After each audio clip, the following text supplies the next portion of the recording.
Good afternoon, everyone. Welcome to the final forum of the Design Northampton process.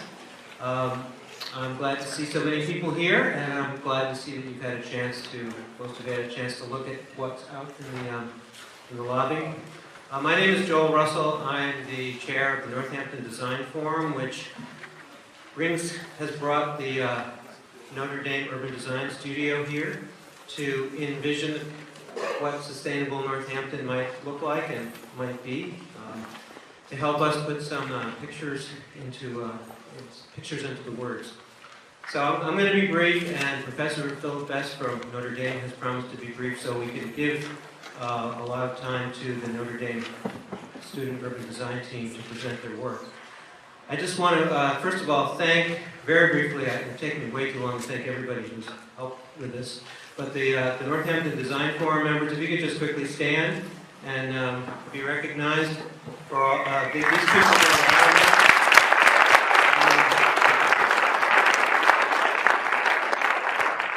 Raising money, logistics, getting meal. We had tremendous support from restaurants and all sorts of organizations in the community. It was really a community effort. And a lot. How many of you, just raise your hands, came to some part of the charrette week that we had, or the presentation? Okay, great. Well, and we had about 150 high school students in this same auditorium on Thursday who were really interested in seeing, basically they got a preview that unfortunately I was the one that gave it to them. They didn't get to hear from the students, they weren't here yet. But anyway, that was a very, I think, a successful activity as well. So I'm just going to remind everybody of something that Robert F. Kennedy once said, and it's probably not an exact quote, but he said, "Most people think about what is and ask why. I think about what could be and ask why not." And with that, I'd like to introduce Philip Best from Notre Dame. He'll introduce the team and have some brief remarks to introduce the presentation. Thank you for coming.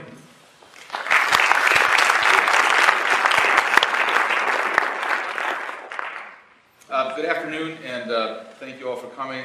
Thank you, Joel. On behalf of the University of Notre Dame School of Architecture, I want to thank, again, the members of the Northampton Design Forum for this second round of hospitality that you have afforded us, but most of all for the opportunity you provided us this semester to work with the community of Northampton. It's been a pleasure and it's been a challenge for us to work in Northampton, and I hope that you'll find the quality of our work commensurate with the quality of both the place and the community that has engaged us. Our presentation is called Envisioning Sustainable Northampton, and our title refers directly to Northampton's guiding ideal of sustainability, as this has been publicly articulated in your 2008 document, Sustainable Northampton. Envisioning Sustainable Northampton represents our effort to demonstrate what a sustainable Northampton might look like if Northampton were to commit itself to the promotion of traditional urbanism. If I can summarize the narrative theme of Envisioning Sustainable Northampton, it is that it would be the inherent sustainability of traditional urban design. The Notre Dame School of Architecture's guiding ideal is a built environment that is convenient, durable, and beautiful. And we contend that by being convenient, durable, and beautiful, the built environment will necessarily also be sustainable. Northampton is at an important moment in its history. Northampton possesses worthy ideals and an abundance of natural and community assets, but is currently pressured not only by a sluggish economy, but even more by default sprawl habits of both placemaking and of mind. Envisioning Sustainable Northampton proposes traditional urbanism as the best way for Northampton to think about growing in a way that both preserves Northampton's historic character and extends it in a sustainable and consistent manner. Our basic proposition is that new growth in Northampton should take the form of mixed-use walkable neighborhoods of limited geographical area. And toward that end, we've made proposals for a number of places in Northampton. Each of these proposals exemplifies the basic principles of traditional urban design that we articulated at the September charrette. Networks of streets and blocks occupied by foreground buildings and background buildings that together define a public realm of squares and plazas, boulevards, avenues, and streets. Moreover, we believe that each proposal represents a realistic approach for actually achieving a beautiful and, above all, sustainable city neighborhood. Nevertheless, although our physical models are quite specific, and necessarily so if they are to communicate the substance of our ideas, I want to emphasize that none of our proposed designs stands or falls on the specific details that we have shown. The basics of the traditional urbanism that we advocate can survive certain changes in the details of our proposals, but it cannot survive the loss of their essential premise that traditional urbanism entails a mix of uses within pedestrian proximity in durable buildings that create a beautiful realm of public space. And I would ask you to try to bear this in mind as you ponder and evaluate the work that you are about to see. At this point, I would like to reintroduce the Notre Dame graduate urban design students. I hope it's unnecessary to say, or maybe it is necessary to say, that the work that you're about to see was a collaborative effort. And I, for one, want to take this opportunity to say what a pleasure it's been for me to watch this group of students work together. It really has been a collaborative effort. And I hope that you will be as pleased with their work as what I am. Anyway, I'm going to ask them to stand as I call their names. Crystal Olin, and remain standing, please, and turn around. Thank you. Scott Ford,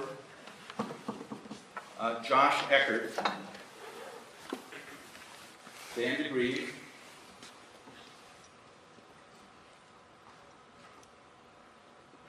Belinda Brown, and Aaron Helfand, who will be presenting the student work this afternoon.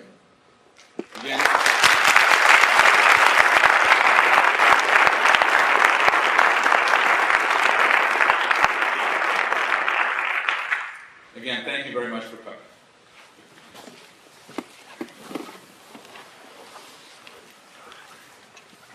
Thank you. We can have the first. Well, can you hear this? Wonderful. So I'm Aaron Helfand, and the way the presentation is going to work, I'm going to speak for a little while about sort of the process of the project that we've been involved in, and I'm also going to walk through some of our proposals. And then the rest of my classmates will join me up here and we'll engage in a sort of conversation and exchange questions about our work and about the process. The presentation I'm going to give you to introduce our work will follow this outline. First, I just want to give you some background. I noticed that most of you raised your hands when Professor Best asked if you had been here prior to this or had visited our charrette back in September. So that will mostly be review, but we do want to talk a little bit about what we learned from that and what we learned from our observations in Northampton. I want to talk a little bit about the history of development in Northampton because I think that offers some good insights for how we can develop in the future. And I also want to talk a little bit about sustainability and the threat that Northampton faces from sprawl. After introducing those themes, I'll go into some details about our specific design proposals so you can see how we've attempted to address those concerns through urban design and architecture. So I go first time. So this project really began for us. We've been working the entire semester in Northampton. We all came to Northampton, the 6 of us and Professor Best, back in September, and spent a week in the APE gallery on Main Street, talking to all of you and talking to other residents in Northampton. We met with a number of different parties who are concerned with the future of Northampton, from city government to advocates for land conservation and affordable housing and all sorts of different interests. And then we started drawing, and many of you showed up and gave us wonderful feedback and criticism, and we did our best to incorporate those over the course of the week. And these are photographs that we took during the course of that process. Then after, and these are essentially the major themes that came out of that work. Things that we heard from people directly, both talking to specialists and the general public. People in Northampton are very concerned about a number of issues that are facing us in the future. Land conservation, environmental protection being very prominent concerns. Also affordable housing and economic concerns such as local business and agriculture. We're also concerned about the form that development takes and the process by which new development occurs. Issues of how to fund public revenue and taxation. We're concerned about education. We're concerned about seemingly mundane things like parking and traffic and density and how to accommodate that. And we're concerned about issues of public transit and walkability and sort of making our streets pedestrian friendly and friendly to cyclists. And many of these things seem like they're unrelated, but as we began to work and look at specific design principles, we found that a lot of these issues can be actually solved or mitigated through design. So we took all these ideas and all these thoughts, and we returned to Notre Dame and we worked all semester. It was a long process. At the midterm in October, we had a number of folks from Northampton come out to give us one more critique of our work, and we did our best to field comments from our website and from our email during the course of the semester in order to try to listen to all of the concerns that were present. We studied a bunch of drawings. We did internal critiques. We got advice from architects and from other professors at the architecture school. And we came up with a series of designs, which many of you have been looking at outside, and which I'll be walking through in some detail in the second half of this presentation. So just to briefly walk through the history of development in Northampton, if you go to the next slide, Josh. I first want to just introduce very briefly a kind of diagram that we're going to be using throughout the presentation, which is looking at the city in plan. But looking at it specifically in terms of something we call the figure ground diagram, which a number of you I think have seen already. So if you go to the next slide. This shows a comparison between an aerial photograph and a figure ground plan of the city.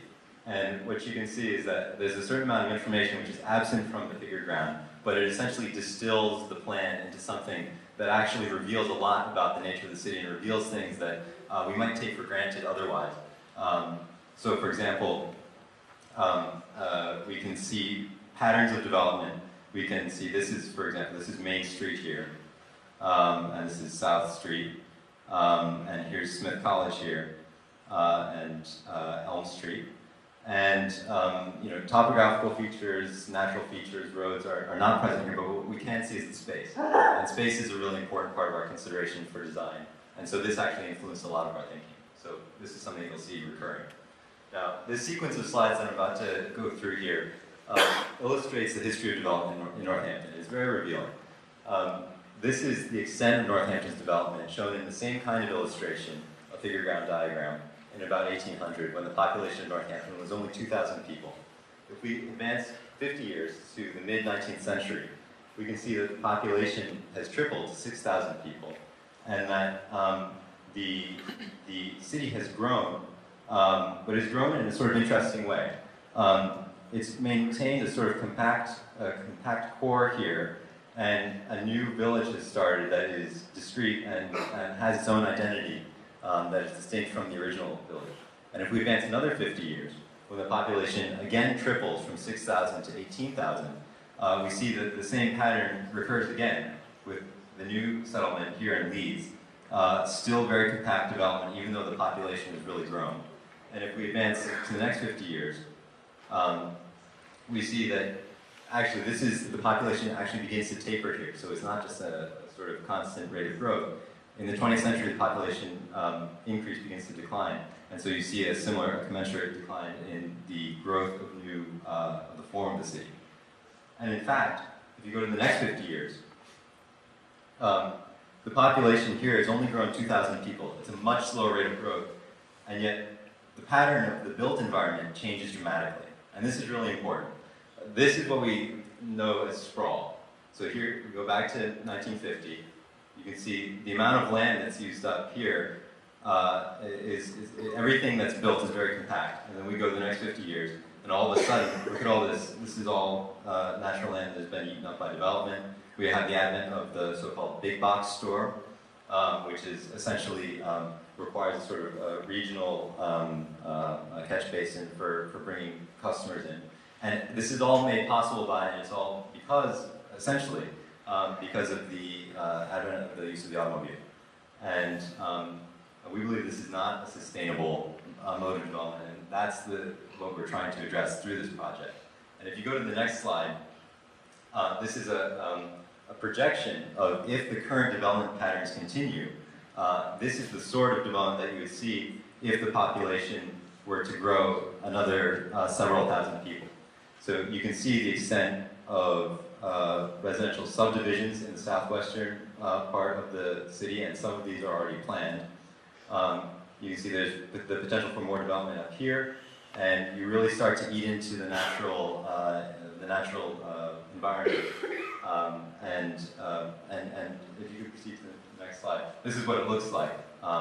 So you can see it's entirely engineered to be convenient from the automobile.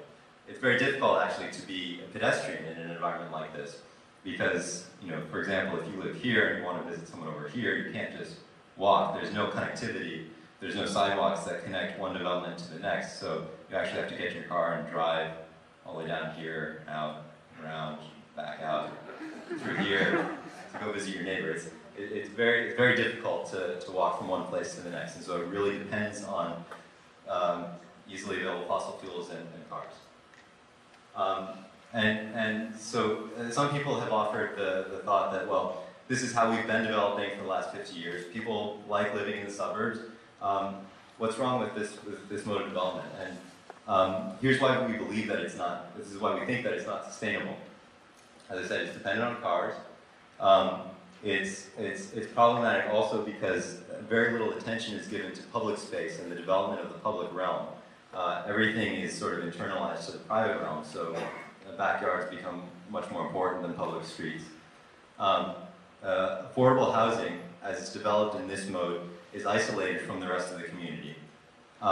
It requires a much greater investment in public infrastructure because things are farther apart, so that service from fire and police and so forth is much more difficult than compact development. And this diagram shows you those things that I've just been describing, and this is what it looks like. This is King Street. This is what commercial development looks like in sprawl, and this is what residential development looks like in sprawl. And the two things, they're not allowed to mix at all. And this is, of course, the other major problem, is that when you develop in terms of sprawl, you use up much more of the natural landscape than you would if you developed more compactly. So that you end up with farmland, which is, you know, usable land and which is, you know, important for the environment and is functional, and it turns into residential subdivisions. And to return to our figure ground diagram, I think it's very illustrative. This is a figure ground diagram of downtown Northampton, and the size of this area is a quarter mile from the center to the edge, which means that you can walk from the center to the edge in 5 minutes. This is the same area in a sprawl kind of condition, and look how much more you can fit into this than you can into this. Here you have shops and commercial usage. On Main Street here you have several hundred houses around it, and here it's just a couple dozen houses. So it's really a much less efficient use of the land. And these are, you know, and it's in some ways this is extremely valuable. These are very desirable neighborhoods. So this is actually a very good way of building in and of itself. It's not just a sacrifice in any sort of way. While we were in Northampton, we made some observations about the traditional city versus sprawl development. Here's Main Street. It's mixed use. It's walkable. And if you, next slide. this is what sprawl looks like when it's, this is what commercial sprawl looks like. It's not walkable. You need a car. There's a crosswalk here, but this is not a particularly friendly place if you're trying to get across the road. Next, please. This is what a traditional residential neighborhood looks like. Again, the road is relatively narrow. There are sidewalks. The buildings face the public streets, so they create a sense of community and public space.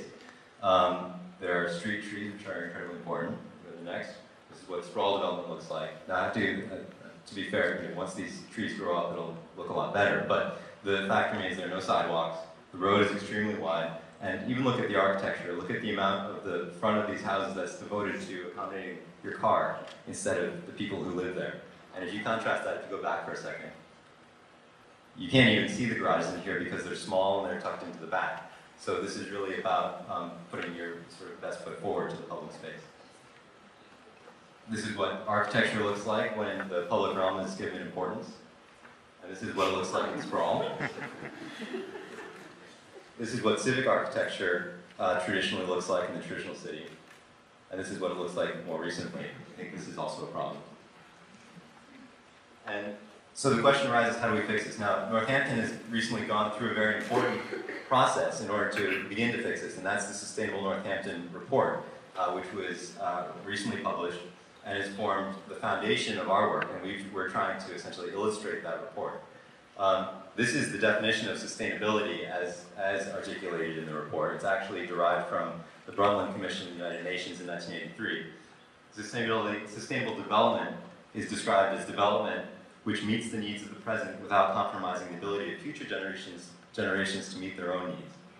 And these are some of the principles which are outlined in the Sustainable Northampton report, which we've attempted to bring into a kind of vision of how that would actually be executed tangibly. So the report involves supporting a diverse and integrated community, improving energy efficiency, supporting a wide range of housing types, supporting artists and the arts, maintaining a mix of urban and rural areas. This is especially important. Fostering the history, character, and function of each neighborhood, creating a diverse and vibrant economy, making the city more walkable, bikeable, and transit-oriented. And these are some of the strategies that are outlined in Sustainable Northampton. I'm not sure, how many of you have actually had a chance to look at the Sustainable Northampton report? Okay, wonderful. Okay, so you're all aware of the principles and the goals, which are actually really excellent, we think.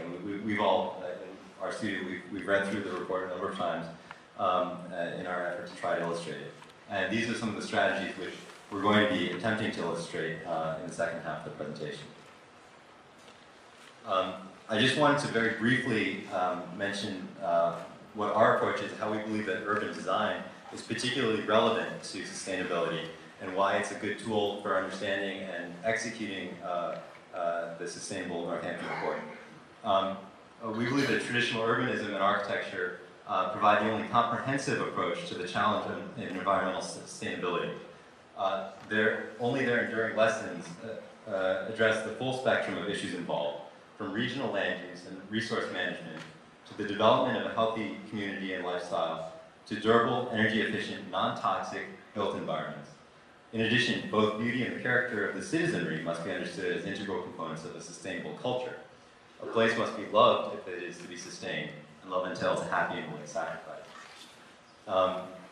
This is how we define traditional urbanism, as a mix of parts that involves civic buildings and public spaces, and it involves background buildings in the fabric of the city, which includes houses and commercial buildings.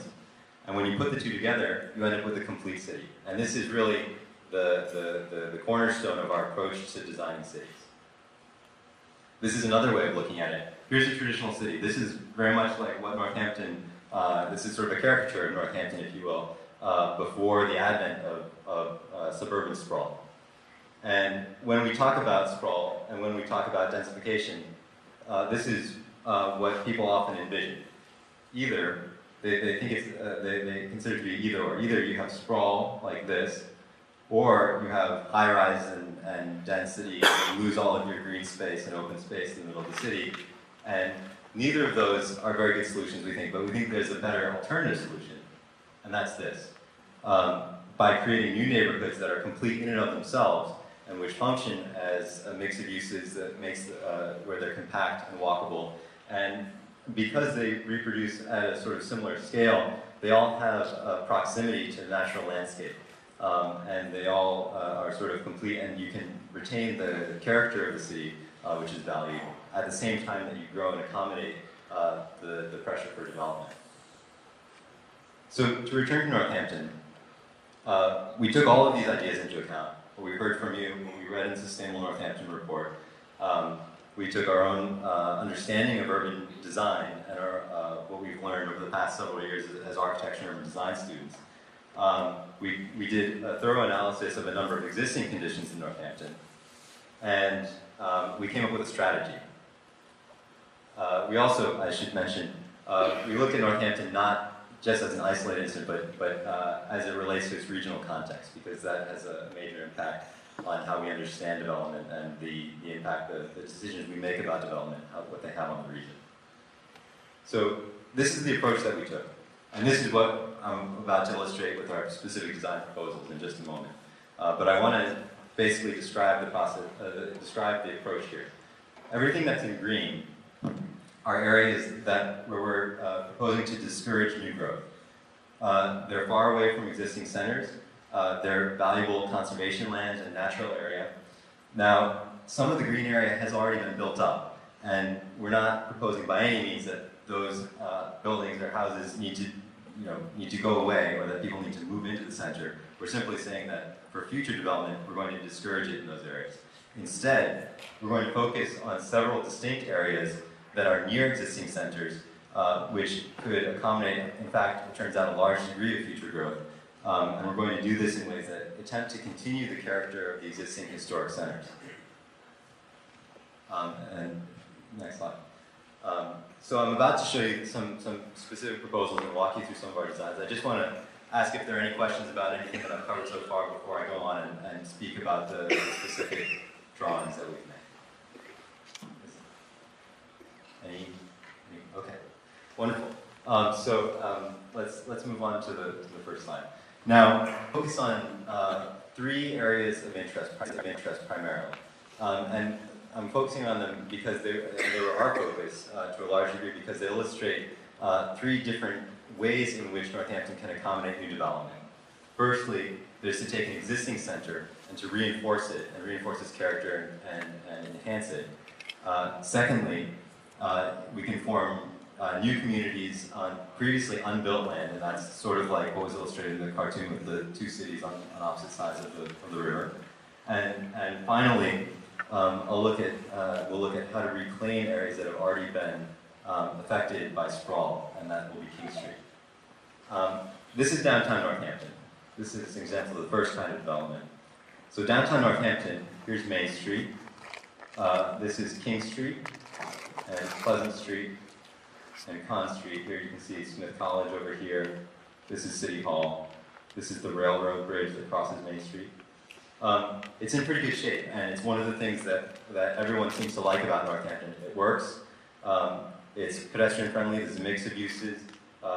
It sustains itself. It's lively. It's a place that people enjoy being, and people enjoy living and working in that area. But we think that it has a lot of potential that is sort of untapped at the moment. And the next slide. And the next. This is our plan, and here's our aerial view of what it could look like. So I'm going to point out a number of particular themes and particular design strategies that we use. First, to talk briefly about some of the entrances to the city. This is the southern entrance.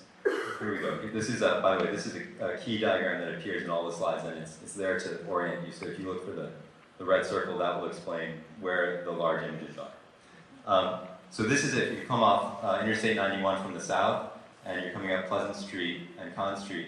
This is what you see, and it's not a very welcoming image for the city. And this is what it looks like from the air. This could be transformed into this. There's no reason not to have some sort of center here. It could be built up. It could accommodate all the sorts of uses which occur there now, but it could do so in such a way that creates a dignified public space, a welcoming entrance into the community. It could integrate housing at a much denser scale and yet not be in any way detrimental to the physical environment. It would provide essentially a sort of a good urban experience as you enter the city from this town. Likewise, entering from the north, this is the lower portion of King Street. Here's the Hotel Northampton. Here's the church. This is King Street here. And what you see is that there's a lot of paving. There are very low buildings that are frequently either set back from the street with parking in front, or they have parking to the side. In any case, the parking is highly visible from the road. And instead of doing this, there's no reason not to build up against the street, put the parking in the back. You can actually accommodate more square footage this way. You can accommodate residential or offices on the upper stories and retail on the ground floor. And you can actually transform this part of town into something that's much closer to Main Street that everyone seems to like a lot. Next, please. Main Street itself could be improved in a number of ways. We look at the potential for infill buildings. This is currently the one-story building, but it used to be 4 stories, and it's sort of a missing tooth, if you will, in the street wall on Main Street. We've also looked at the parking situation and suggested the possibility of putting parking in the center of Main Street, since Main Street is so wide. This has the added advantage that as you're crossing Main Street, you have sort of an island in the middle to help you get from one side to the next, sort of a halfway point. We've looked at trying to fix this really difficult intersection here with the roundabout. And we also advocate infill in certain places around where there's currently surface parking, and we'd like to move that parking to structured parking. Now, here's one really interesting case. There's Main Street, the first churches, the parking garage. Here's this large parking lot here behind Main Street. And this has been a parking lot for a long time, but there's no reason why it needs to be a parking lot. And given how close this is to Main Street, we feel that this is really an underutilization. It's really not the best and highest use of that land. And we'd like to see this developed into a civic space and have the parking accommodated elsewhere. And this is what it could look like. What we're proposing here is to build new buildings around it. This could be some sort of, all of these would be mixed use. And we would turn this into a civic plaza that would be paved and could be, would be suitable for all sorts of public events like the farmer's market and that sort of thing. And this is what it looks like today. And if our proposal were built, it would look like that instead. This isn't the only kind of public space that we envision around downtown. It's possible to have, in addition to paved spaces, we can have green spaces as well. This is the area between Pleasant Street and Conn Street. It's actually, this is the path of the Mill River where it used to go before it was diverted. So this is sort of low-lying land, which is prone to flooding, and we're transforming it into this. Here we've created a series of public parks. We've created, there's water that runs under here, so we've buried it, created a civic amenity here, and then a water feature here. We've incorporated a large amount of additional housing, and we've also incorporated a major civic building here. One of the things that is called out in the Sustainable Northampton report is the desire to bring certain new civic functions to Northampton, such as the state courthouse, and we think this is an ideal place for that. And you can tell it's a civic building because it has a sort of high style of architecture in contrast to the more vernacular architecture that you see of the rest of the city. Next. And this is what it could look like. So you have a place for the community to gather. It's sort of a town green, a town common. And this isn't really very different from what you would see across the river in Amherst. It's about the same size. It's actually a little bit smaller, but it could serve a very similar function. And right now, the land there, I think a lot of people don't even realize how much space is back there. There's not a whole lot that goes on. Next, please. Transit is a really important theme that's recurring in Sustainable Northampton, something that we heard a lot about during our charrette in September. We've actually heard that it's quite possible that passenger rail service could be reintroduced along the railroad track north-south here in the next several years. So we've looked at ways of incorporating a place for a new commuter rail station. This is the existing railroads, or the historic railroad station in Northampton. There's also the possibility, I mean, here's Main Street in about 1900 or so, and there's a trolley going down the middle of Main Street. That's something to consider. It might just be a sort of expanded bus route. But really, these kinds of public transportation are made possible by having dense, compact neighborhoods, because if things sprawl all over the place, the bus can't go around adequately, the train tracks can't go around adequately to pick people up. But here, if everyone is within a certain walking distance, proximity to the station, it could actually work. Now, we looked at a number of other historic centers. We looked at Leeds, we looked at Bay State, and we also looked at Florence, and we were able to apply a number of similar principles to enhance these centers as well. And I think that this is something that will be recurring, that we're essentially, more than coming up with specific design proposals, we're coming up with a set of principles which can be applied to a number of different places throughout the city. In this particular case, we're proposing infill along Main Street. This is the existing condition. This is what we're proposing. I should note that in all of these plan drawings that are colored, the black, I think this, you probably realize this, the black buildings are existing, the brown buildings are what we're suggesting could be there. This is a perspective rendering showing the current gas station at the corner of Maple Street and Main Street in Florence. And this is the exact same view if you put an infill building there, which could accommodate retail on the ground floor and commercial. We also looked at the area at the southern end of Maple Street, where there's currently a medical office building, and the possibility of turning that into a new neighborhood center. We are concerned, and this is a concern that was voiced by a number of people here in Northampton in September, about the state of affordable housing, the lack of affordable housing, and the condition of current subsidized housing in Northampton. Florence Heights, for example, is isolated from the rest of the community. It's on the other side of the Mill River. It's not really within walking distance to anything. And if there were some way of incorporating affordable and subsidized housing, and when I say affordable, I mean subsidized and market rate affordable, into the community, we think that would be a much better situation. And while this may seem like a difficult thing to accomplish, it's actually been done recently and nearby in Holyoke. This is the Churchill neighborhood in Holyoke, which is a recent development, which is done in a very similar manner to what we're proposing. So you can see this is what it looks like when you have a public square, and this is all affordable housing. And so we're proposing something similar here with building types that are inherently affordable because they're small, or it could be subsidized. So townhouses, single-family homes, and we're trying to create a neighborhood center. Now, the second kind of development that I mentioned is the idea of building on previously undeveloped land. What's called sometimes greenfield development.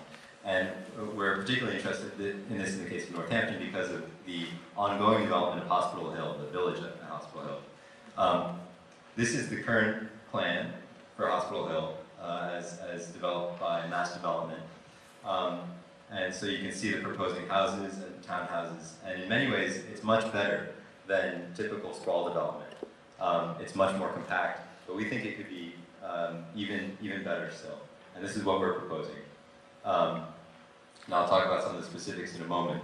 But this is an interim proposal, and we have a second version that shows down the road where more of the neighborhood is filled in. I just want to point out a few differences between these two plans. Here they are next to each other. The main difference is that we've made ours even more compact.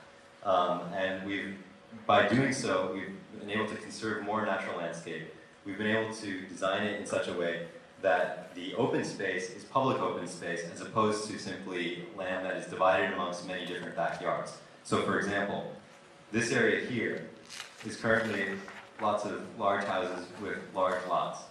In our plan, we've managed to leave it entirely open. This is a wonderful meadow up here. If you go to the next slide, I think there's some photographs. Actually, it'll be in a few slides. This is an aerial rendering, so we're talking about this area here, which we can leave completely undeveloped. And actually, we can accommodate, if we want to, even more housing in this area than what is currently proposed. Next, please. And now when I talk about it being compact, I'm talking about it's more compact than what's currently planned, but it's not anything that is unfamiliar to Northampton. In fact, some of the best neighborhoods are already this level of density. So we're really just recreating the same thing that's always existed in Northampton. We're just doing it again. It hasn't been done in a long time. But we think it's worth bringing back.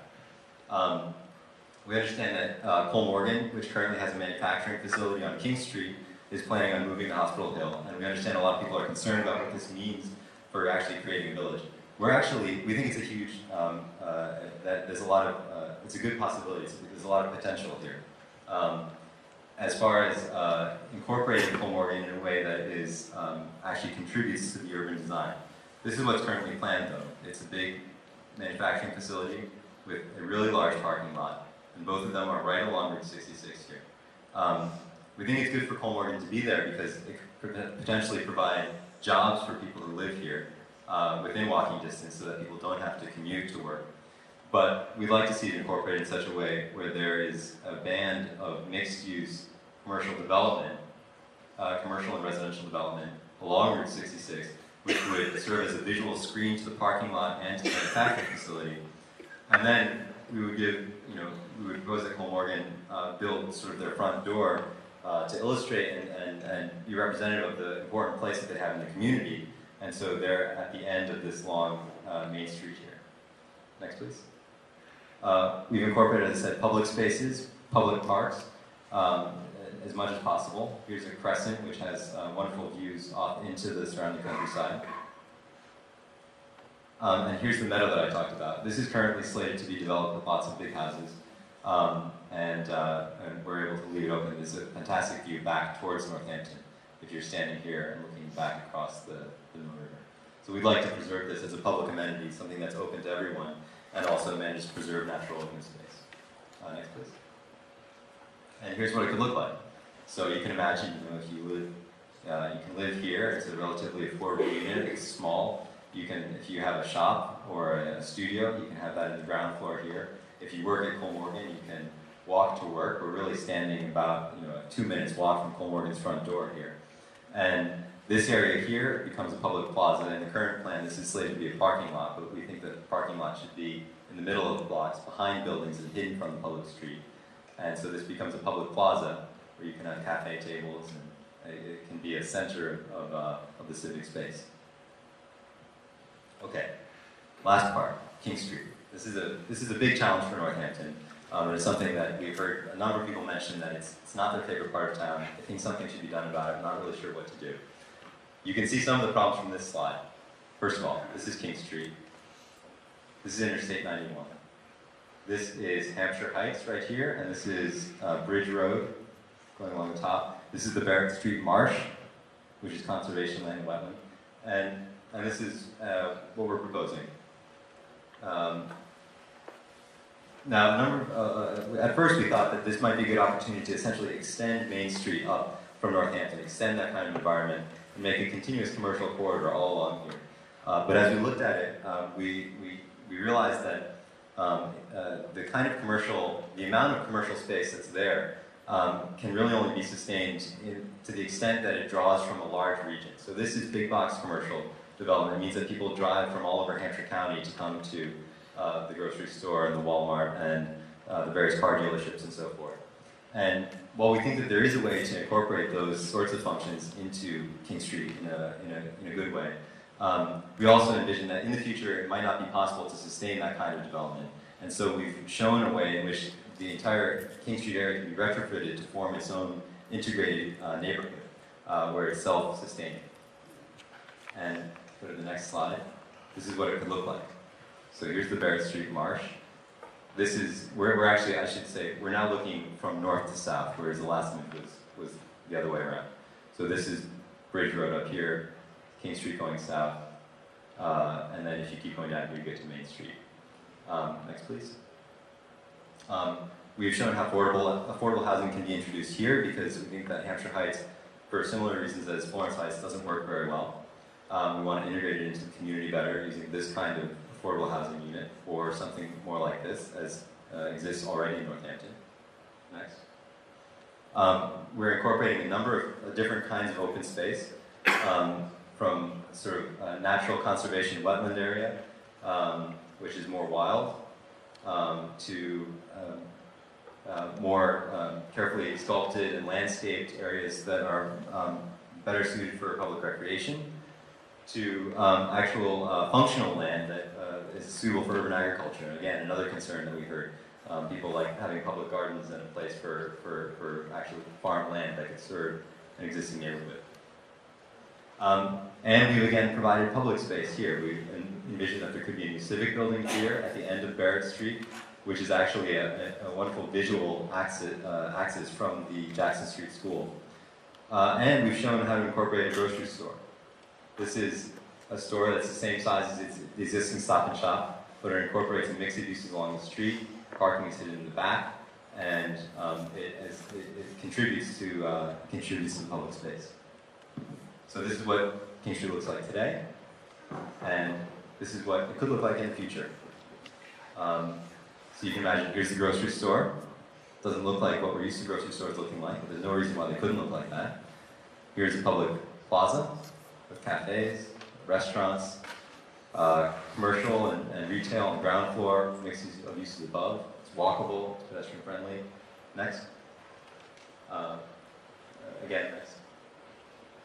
And here's the view from Barrett Street looking towards a potential new civic building. And again, here's a potential supermarket, mixed use buildings, very much like Main Street. Next. So I just want to return quickly to wrap things up. This is the slide that we already saw showing the potential for future sprawl development in a figure ground plan.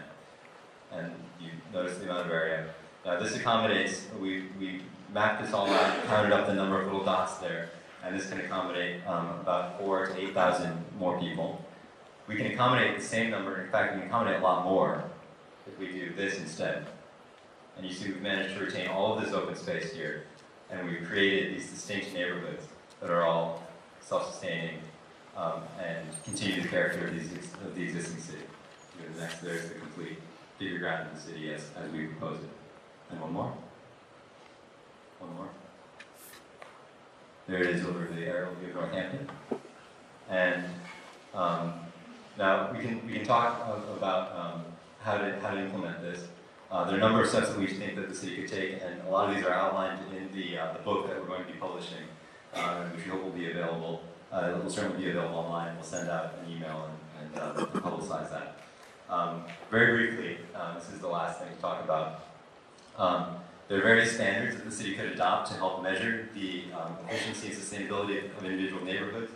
The LEED standard, which is for green building, has recently been adapted into standards for neighborhood development. That could be adopted by the city.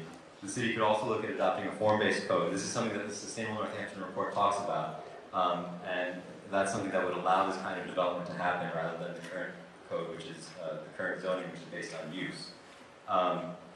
We think that consideration of public space should be an integral part of the planning process, and that the city should actually be proactive in bringing developers and sources of financing, local builders, and local institutions together in order to create and actually execute this vision. Next slide, please. So this is the vision. Leeds, Florence, Bay State downtown, Hospital Hill, King Street. This is our vision. And now we'd like to open up to questions, and I'd like to hope my classmates will come up and join me.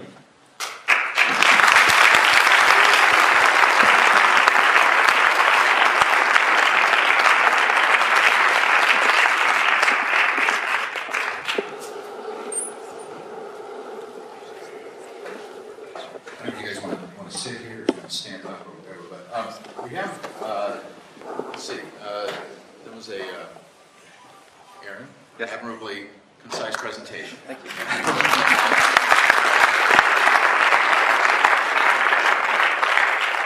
And it's about 5 minutes till 4, and I think we're scheduled to be here at least till 5.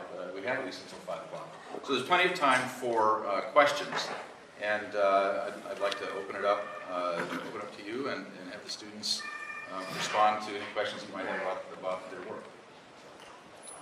Yes, sir. I was quite intrigued with the building in back of Thorns Market on the parking lot there. Where do the cars go? We've actually accommodated a lot of the parking. Oh, I'm sorry. I'm not used to having a microphone. We've actually accommodated the cars in a lot of different ways. And one of the ways that we've done it is along those park spaces, there's actually perpendicular parking as well as parallel parking all around there. And we've introduced parallel parking on a lot of streets where it didn't exist before. And we've measured that within a 5-minute walk of Main Street And I think we came up with about 450 spots.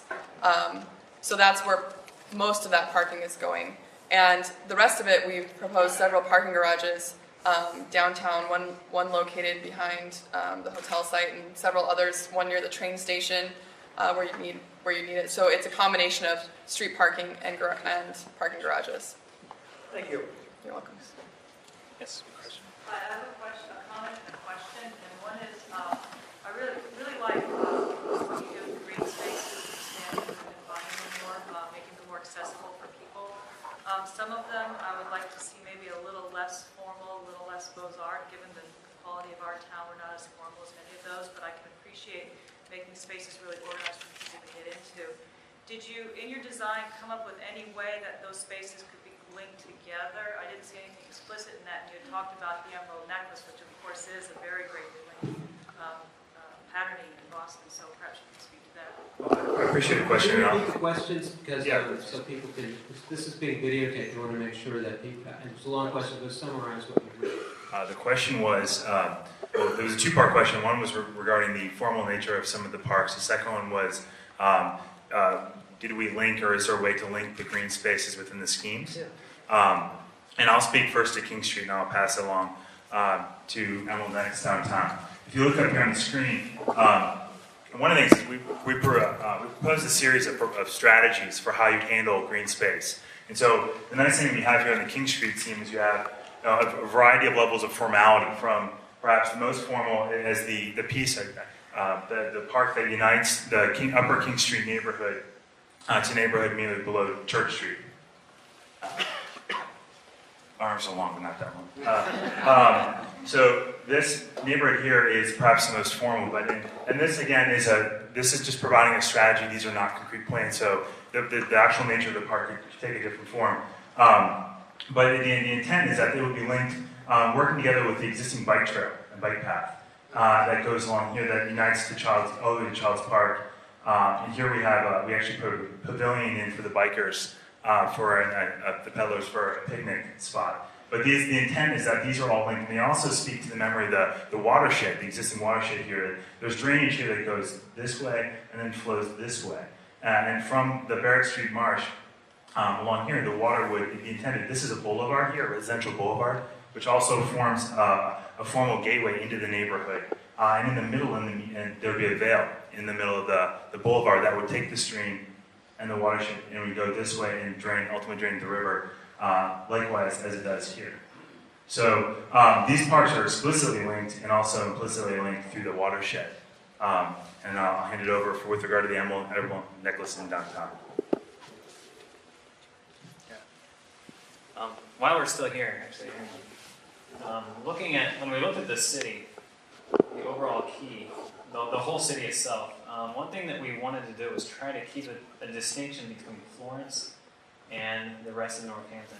And part of that is through this greenway, right through the middle, right through there, which currently has, I think there's a school and a number of different individual buildings in it now.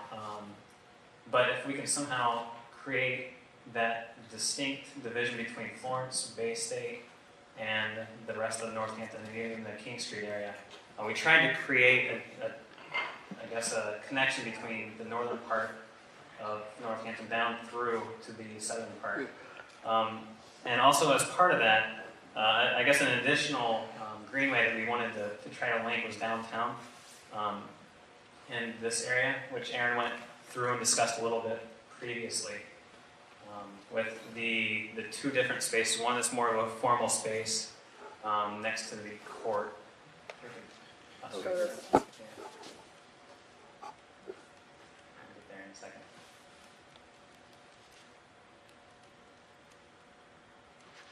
Yeah. That would be the space. Looking at the overall plan, currently, as you can see, it's all marsh.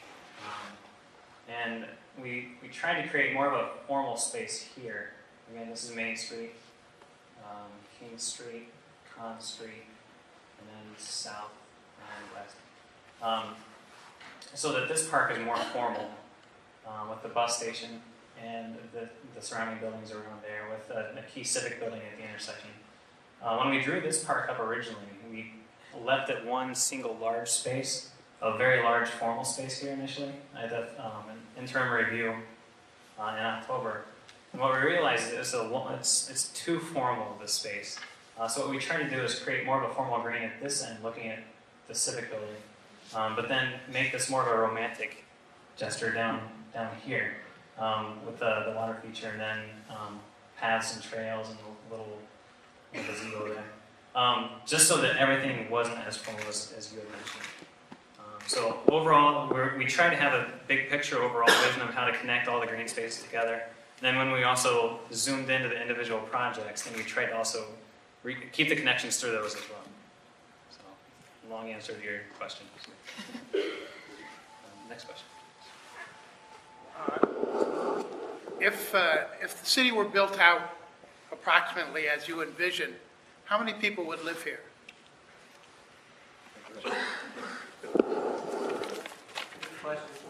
The question was if how many people could our plan accommodate if it were built out at its max scheme? Well, sure. What we've shown here is actually just one of several possibilities that would be allowed if you adopted the kind of form-based zoning code that we advocate, which basically means that instead of zoning things according to use and saying the residential, people live here and people work over here and there's commercial in the other spot, that you determine what the form should be and then you allow anything to happen there. So that means that there's actually a large degree of flexibility. Now, what we've shown here in this particular iteration or this particular variation on that, an example of what could happen in that scheme. This is allowing, I think, 4,000 to 6,000 additional people, which is the same as what that figure ground diagram showed.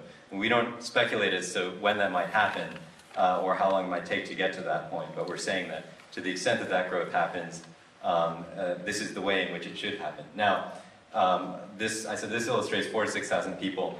What the code that we're developing would ultimately accommodate would be anywhere from 14,000 additional people. So it really it takes into account the potential for future growth over a really long term. And there's a lot of variation, and a lot of that will be determined and governed by the demand for development, the number of people moving to Northampton, the market, those sorts of things. The important follow-up to that, though, is that if it were built out at that grand scheme, at the max sense, it would still, that's occupying within the existing boundaries, the sort of urban boundaries of the town as it exists. And so you're preserving a considerable amount of space if you were to pursue that growth, as opposed to that growth would occur elsewhere, in the sprawling around the town. So Yeah, next question. Well, if I can just add to that, too, because it's what the zoning code that we're looking at, the reason why there's a range is because the different zoning codes allow a number of different building types, from building types that range from a single-family dwelling unit to a 6-unit apartment building, and so what the population is depends upon how those lots in those areas are built out within the range of building types that are permitted. So that's the reason for the discrepancy. But as Scott points out, whether it was built out at lowest density or at highest density, it's built out within the same area and within the same part of the city. And the other thing, just that we can't really emphasize too strongly, I think, is that this is not a proposal for growth. It's a proposal for how, if Northampton grows, how you should grow. And so that's a very important. We can't predict the future. We don't know, whether there will be growth pressures on Northampton or whether it will, the population will remain relatively stable over a long period of time. But if you're thinking about how you're going to grow, our point is that this is how the growth should occur. Next question. I think I read recently that in 1950, the average square footage of living space per person was like 270 feet or something, and 2000 is around 900 per person. Like when you kind of talking about this, like the density, I don't know what the code is, or when you're envisioning these living units, do you have an idea of what your average square footage of living space per person might be?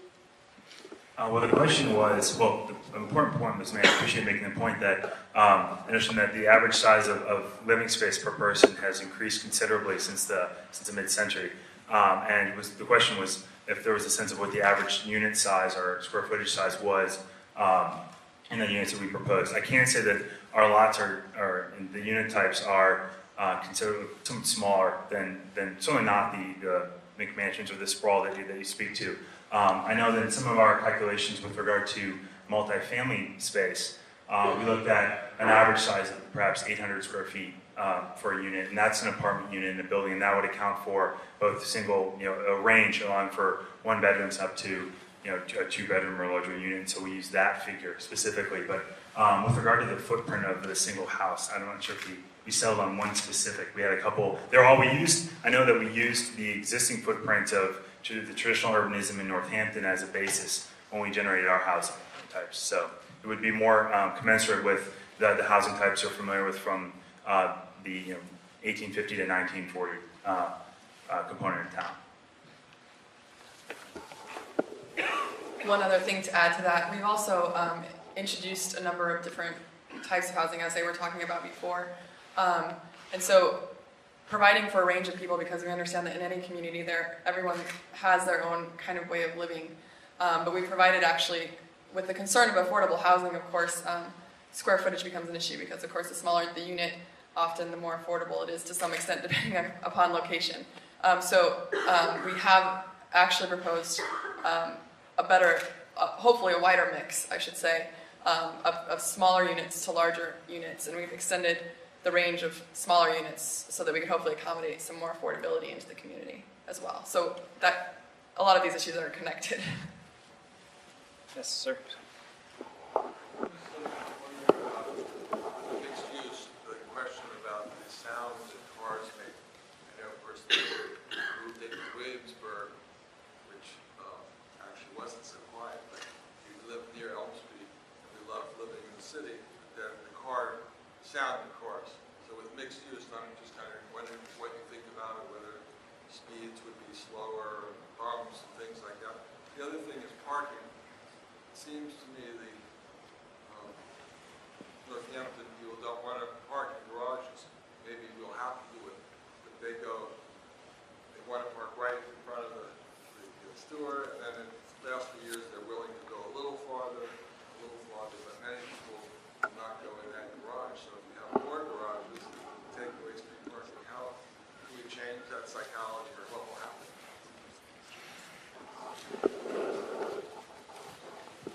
Well, can you repeat the question? Okay, the question was the point was brought up that first of all, where would if we're taking away street parking, is that problematic because people aren't that willing here to park in garages? Oh, I'm sorry. And the noise of cars being compatible with where people want to live. And first I would say that we're not advocating for taking out any street parking. If anything, we're adding more street parking. We have quite a bit. For instance, on Main Street, we are proposing to change the diagonal parking to parallel parking, and widening the sidewalks a bit to give a little bit more preference to the pedestrian. But we're also advocating for that middle strip of perpendicular parking, which would accommodate just as much parking as there currently is along Main Street, if not a little bit more. So there's quite a bit of space for cars to be accommodated along Main Street. And then also with the connectivity of streets that we propose in the downtown area and in other areas of town, we're able to provide parking all along both sides of those streets in most cases, so that you get actually a lot of parking taken up on those streets that we propose. And another thing is the noise that you talk about is, I'm not sure exactly where you were speaking about on Elm Street, but right, also everywhere. Well, the kind of urbanism that we're proposing is an urbanism in which we're giving a lot of preference to the pedestrian, as we were talking about, but we're also considering what the design speed for cars would be like on those streets.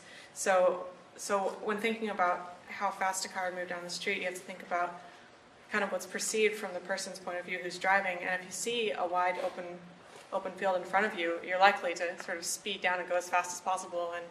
not only make it dangerous for pedestrians, but also create a lot of noise with your vehicle. And the kind of spaces that we're proposing are very compact, spatial streets in which you'd have a lot of street activity. You'd have pedestrians and trees and parked cars, and it'd be the kind of space in which a person wouldn't want to speed along for fear of hitting something. And so the kind of spaces that we're proposing would, by the way that they're designed, sort of compel people to drive more slowly, and therefore I think reduce the noise. And also the presence of street trees is really important, and they can absorb a lot of that noise and create sort of a shield for the people who are living on the upper stories of those units.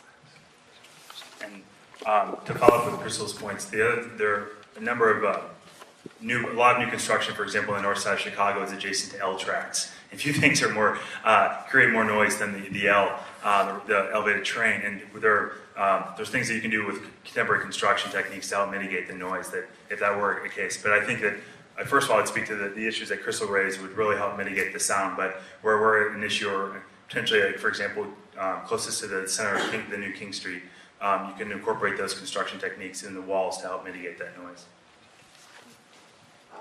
And just one other thing, so we can kind of hopefully touch on all the strategies we've used on as far as traffic and parking. I know Aaron talked about a couple of the roundabouts actually in the Main Street scheme, and the nice thing about roundabouts is they actually slow the traffic down. So that's why we've strategically placed them at intersections where they're currently a very wide intersection and difficult for pedestrians to navigate. We've introduced that strip so that you're only ever crossing 2 lanes of traffic at a time, and also all the way down Main Street. But also the roundabouts themselves not only increase, as Professor Best says, they're magic in the sense that they improve traffic flow as well as slow it down, which helps the pedestrians. So it is kind of, we've been trying to use that, and it's also mentioned in the Sustainable Northampton plan that they would like to implement roundabouts wherever they can. So we really try to take that into consideration.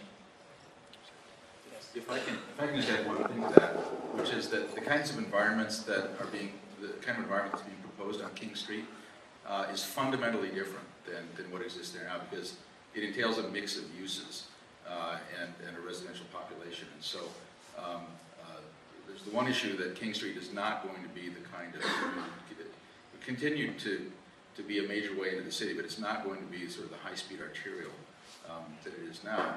And the other is that there would be a lot of pedestrian activity simply by virtue of the mix of uses that occur within the neighborhood. Sorry, I just want to make one more point about that, and that the kind of street networks that we're proposing that are very interconnected are the kind of streets in which it gives cars a lot of options in which to travel. So you don't get the kind of funneling effect that you would get on King Street as it currently exists, or Main Street even as being the only option to get from one point of town to the other point of town. So hopefully what we would do is sort of disperse the traffic, so you don't get that heavy flow concentrated on certain streets, but you'd get it dispersed in a calmer way throughout the city.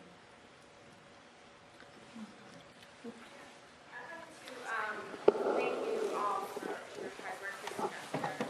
I really appreciated during the presentation taking us through the development and actually being able to see those patterns of development. And I also really appreciate your perspective drawings. They help me kind of visualize what your ideas and what we're really talking about. The only idea that got my hackles raised personally was just, and maybe I didn't hear or understand your ideas correctly, but the idea of burying the river and creating kind of a park setting. And I'm not sure if it's this particular picture that you were talking about, or if it was another location. In particularly, my opinion of that is once you bury a river, it's sort of forgotten, and it's now a conduit for stormwater and wastewater, and it doesn't have that ability to serve as a functioning like wildlife corridor. So if either of you can talk about the benefits towards burying a river and help me understand that. You bring up a very good point. So the question was, in our Main Street scheme, where the Old Mill River used to run, we actually have proposed several parks. And there were a couple of issues brought up with that, and that once you bury a river, it's kind of gone forever from the memory of the city, and also just the fact of the absence of the river. And these were really important things in the back of our mind when we were actually designing that area. And part of the reason why a large part of the reason why we introduced those parks there was to formally memorialize the river so that people could actually understand where the river actually ran. So that's why we kind of played it up rather than it being a series of parking lots and informal green space. We wanted to try to make it so that it was really part of the sense of place of Northampton as it used to be.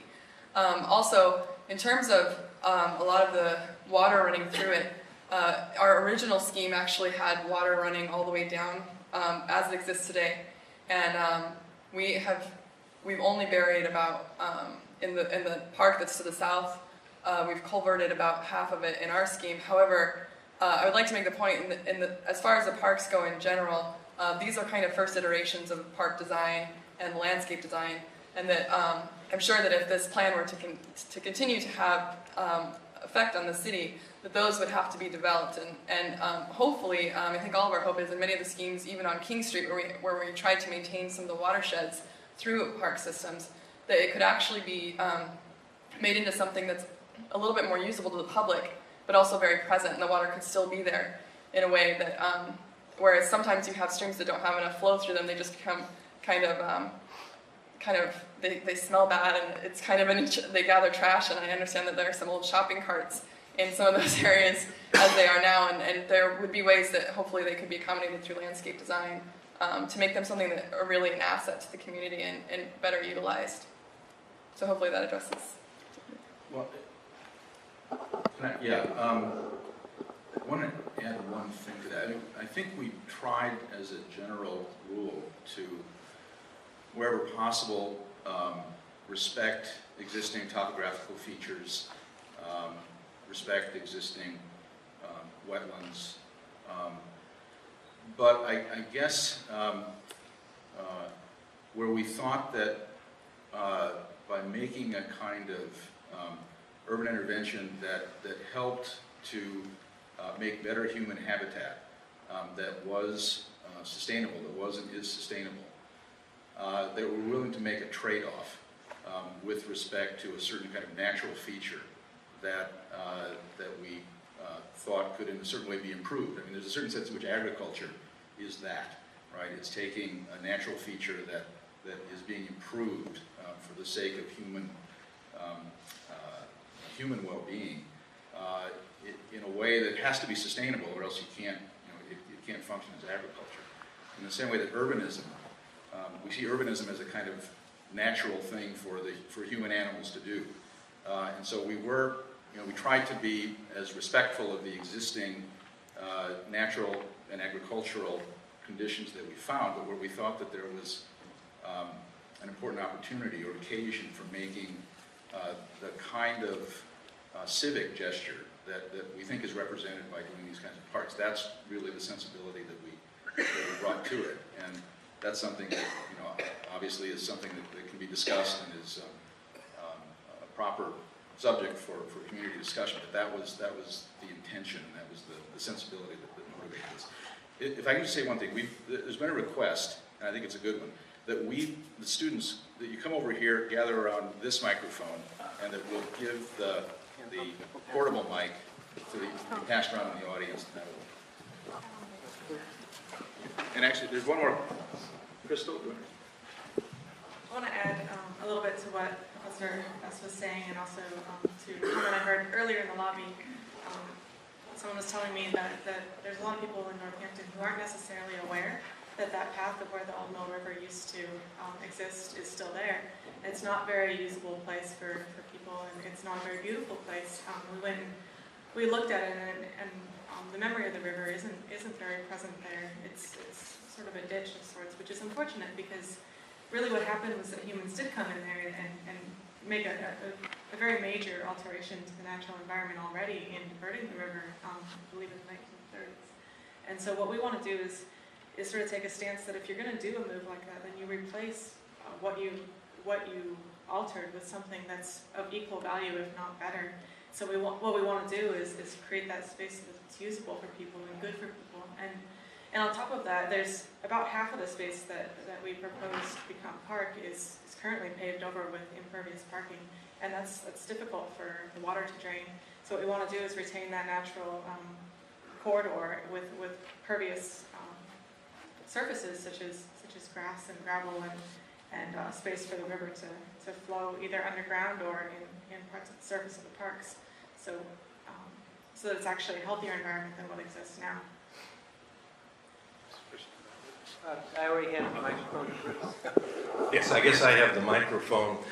It's interesting and it's good to see the urban design process here that really helps to illustrate the visions that you can go through. And I think you've illustrated the good point of, make no little plans where they don't have the power to move people's minds. And you have big plans here. This is great. But I think we need to take advantage of bright young people coming from outside the community into our community, and remembering the other side of the coin is that small is beautiful. What are some of the little things that can be done? You've got 6 of you right there. What would be something small that each one of you would like to see done immediately that would be simple here in Northampton?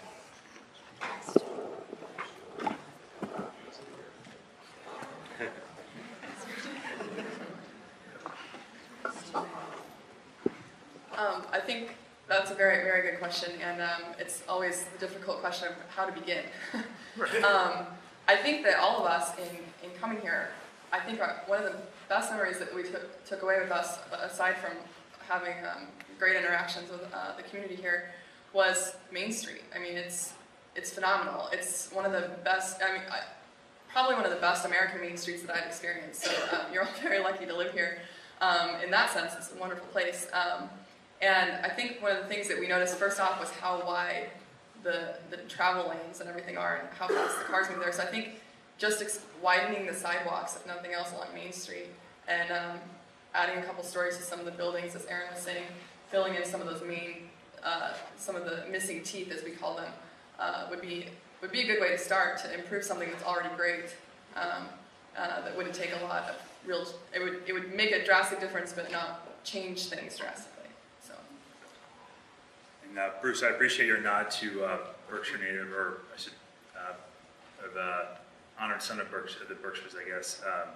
E.F. Schumacher is, the society is located nearby. But with regard to first moves, the small is beautiful. One of the things that came up throughout the charrette that we spoke to a little bit tonight was also the demand for space for artists and creative space. And another opportunity that I think is a small gesture that could have a great impact would be the potential for infill in Florence.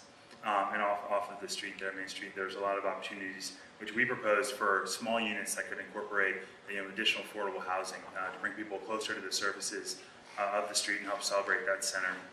I think that's a gesture that could happen really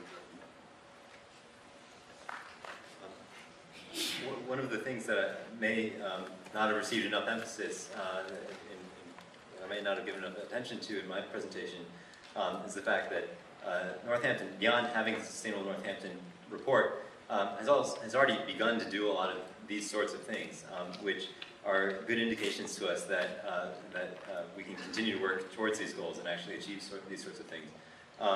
Infill development, mixed-use infill development in historic centers, that's already been happening recently with the development of the new buildings on Strong Avenue, new buildings on State Street, and I think continuing those trends of trying to find areas that are underdeveloped, are either surface parking or are perhaps one-story buildings that are set back from the street, to replace those with 3- or 4-story buildings in places where that's appropriate is a great way to begin to address this issue of creating greater density, mix of uses, and more viable centers.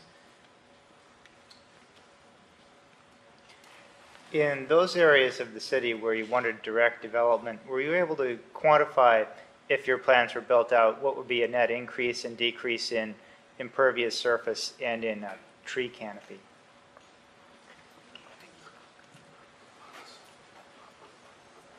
As far as impervious surface goes, we didn't do a direct calculation for that. some areas that are impervious now we've covered over, but other areas that are impervious now we've also covered over with grass and made impervious. So we haven't quite come up with a calculation for that. I'm sure I don't want to say that we're covering over everything and impervious, like everything's impervious, everything at all, because that's not the intention of our plan. There's plenty of ways that you can have, take a very wide street that's currently 40 feet wide, break it down into 2 or 4 lanes that are only 36 feet wide or something like that. Use different materials that are impervious that allow the water to soak through, and also have tree planter strips along the road that is also impervious. Have different wetlands areas, catch basins that are also impervious, so it's not directly going into the rivers right off the streets. There's plenty of ways to direct water, stormwater, to areas that will actually allow it to sink into the ground as opposed to flow right into the rivers. And as far as the trees go, Northampton has a lot of great trees, and we're trying to save as many trees as we can. One of the hard parts about trees is that sometimes in order to make spaces, great urban spaces where everybody wants to be, you do have to take existing trees out. We're advocating that you leave as many existing trees in as possible, while still creating a formal space in those areas.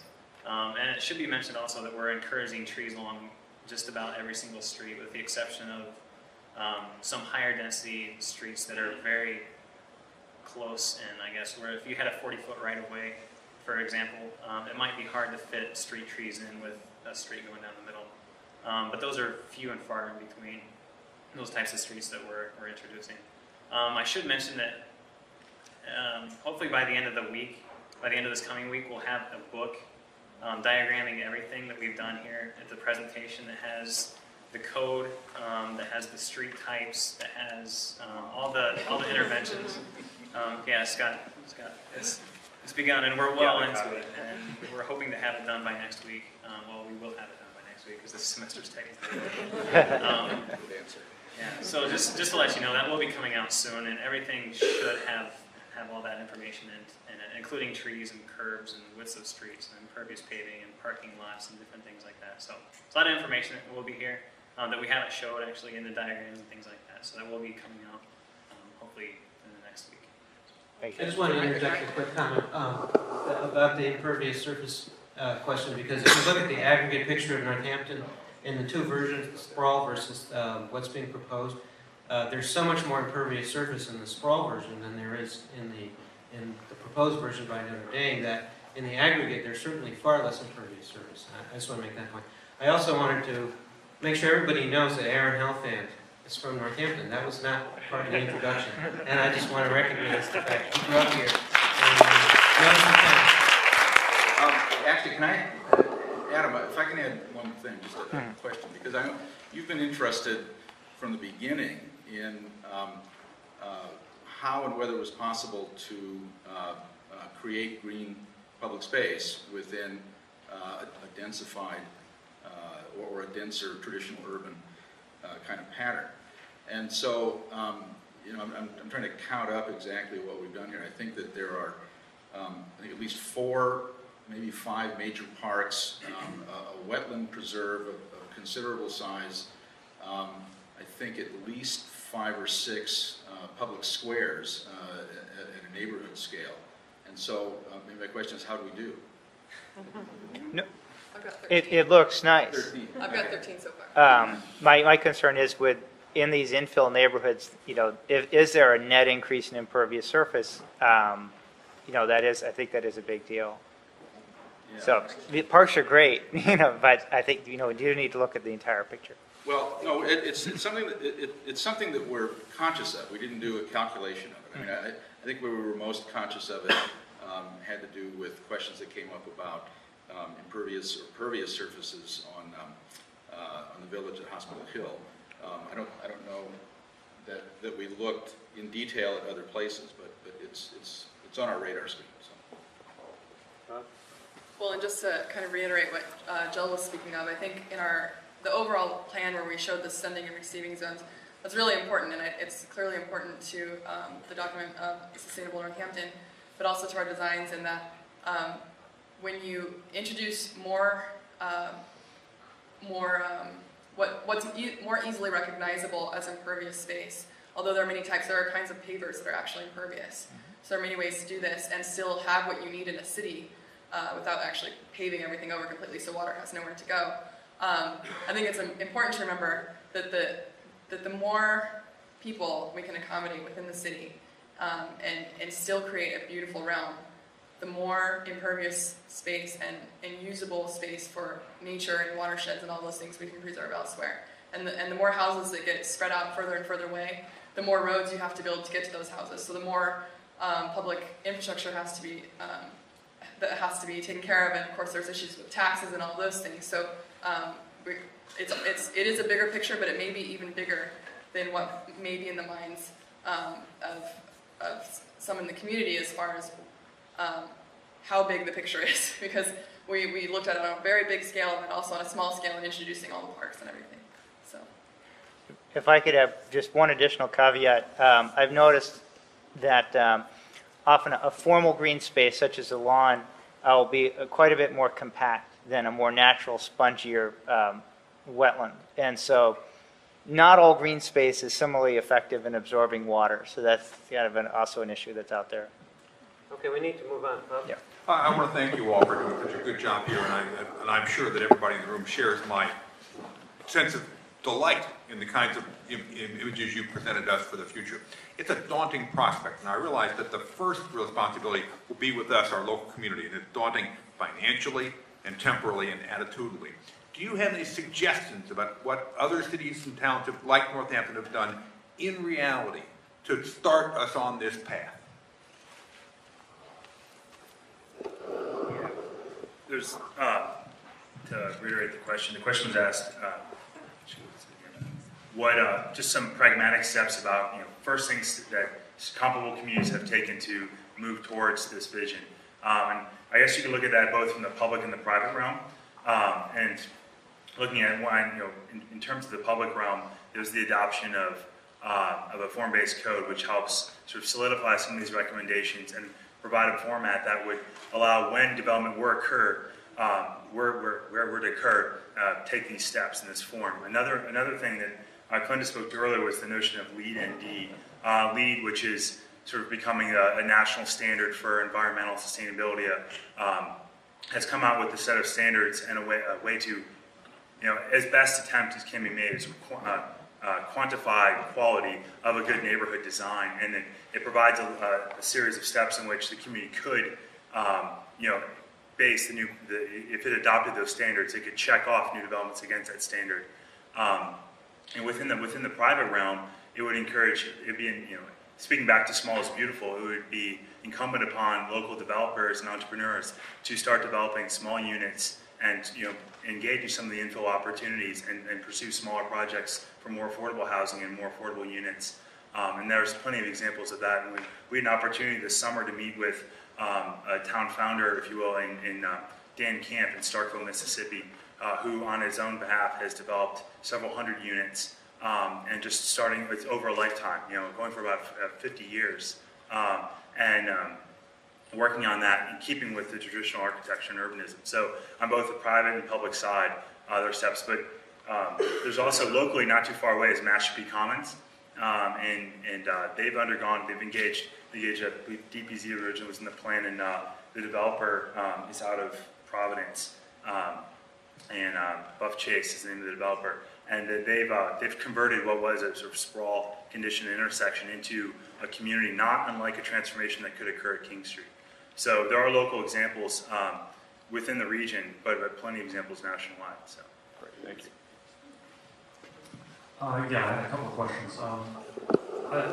A number of years ago, Amtrak tore up the double track in what I saw as a very short-sighted attempt to reduce costs, and made it a single track between Springfield and New Haven. There's like one place where they have a little double track so that a train can wait, which it often has to, screwing up the schedule, and wait and wait and wait for the other train to go by.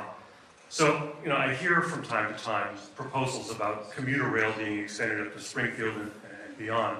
I don't know if you have any information about whether that is actually likely to happen. I was curious about that. The other question I had was about tax policy. I'm a big fan of the writer James Howard Kunstler, and I read Geography of Nowhere and Home from Nowhere. And in that follow-up book about suburbia, he devotes a chapter to, I think it's called the Georgist idea of tax policy, in which properties are taxed only by the value of the land, so that people aren't punished with higher taxes for improving and beautifying their own property, as is the case now. And I'm wondering whether you have any, whether you get into these kinds of tax policy issues at all when you're talking about your plan. Well, the question was asked with regard to land value taxation, if we were to investigate any opportunities. And I would say that our designs are formal, primarily formal, and we dealt with in the architectural realm, urban designers. We're very some of us are familiar with different taxation strategies. This report does not go to that level of policy. The main attempt was to provide sort of vision that would accompany the Sustainable Northampton. The land value taxation you spoke to that Kunstler references is a really interesting point. It's something that I think should be looked at a broader scope in the United States. One of the problems with it, though, is when it has been implemented, as it was in Pittsburgh in the 70s, is that if the economy isn't that strong, it becomes a major impediment to development on those sites. Because the pressures on the land, you end up, it pressures no one to develop because the costs are so expensive. People are afraid of buying those lots that would be closer to downtown. And I mean, my understanding of the principle of land value taxation is that the public amenities around the site aren't necessarily a result of your own value on the site. And so therefore, you're paying for that value, that your proximity to a train station, your proximity to a fire station, you accrue value for that, therefore you should pay more back in your land value. I think it's a wonderful principle. It works best, though, when the entire region is sort of engaged in that. And so you're not getting caught in some sort of zero-sum game with an adjacent community that could easily sort of undercut you in their tax rate, tax base.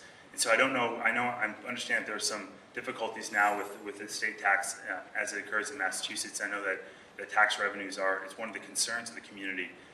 So I'd be cautious about pursuing that right now. Although, when the economy is probably steaming a little bit hotter, then it may be and the community's a little bit, has matured a little bit with regard to some of its development ideas, it may make more sense. Question about the rail. A question about the rail. Because I try to answer that because I don't think you folks have any real knowledge, and maybe I don't know if anybody here does. It's really outside the scope of this exercise.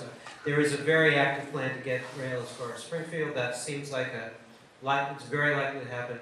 When and if it comes further north is something we're all hoping for. The Congress people are on it, the state legislators are on it, but we don't know when. And maybe if there's a lot of federal money for infrastructure, it'll happen faster than we think, or maybe not.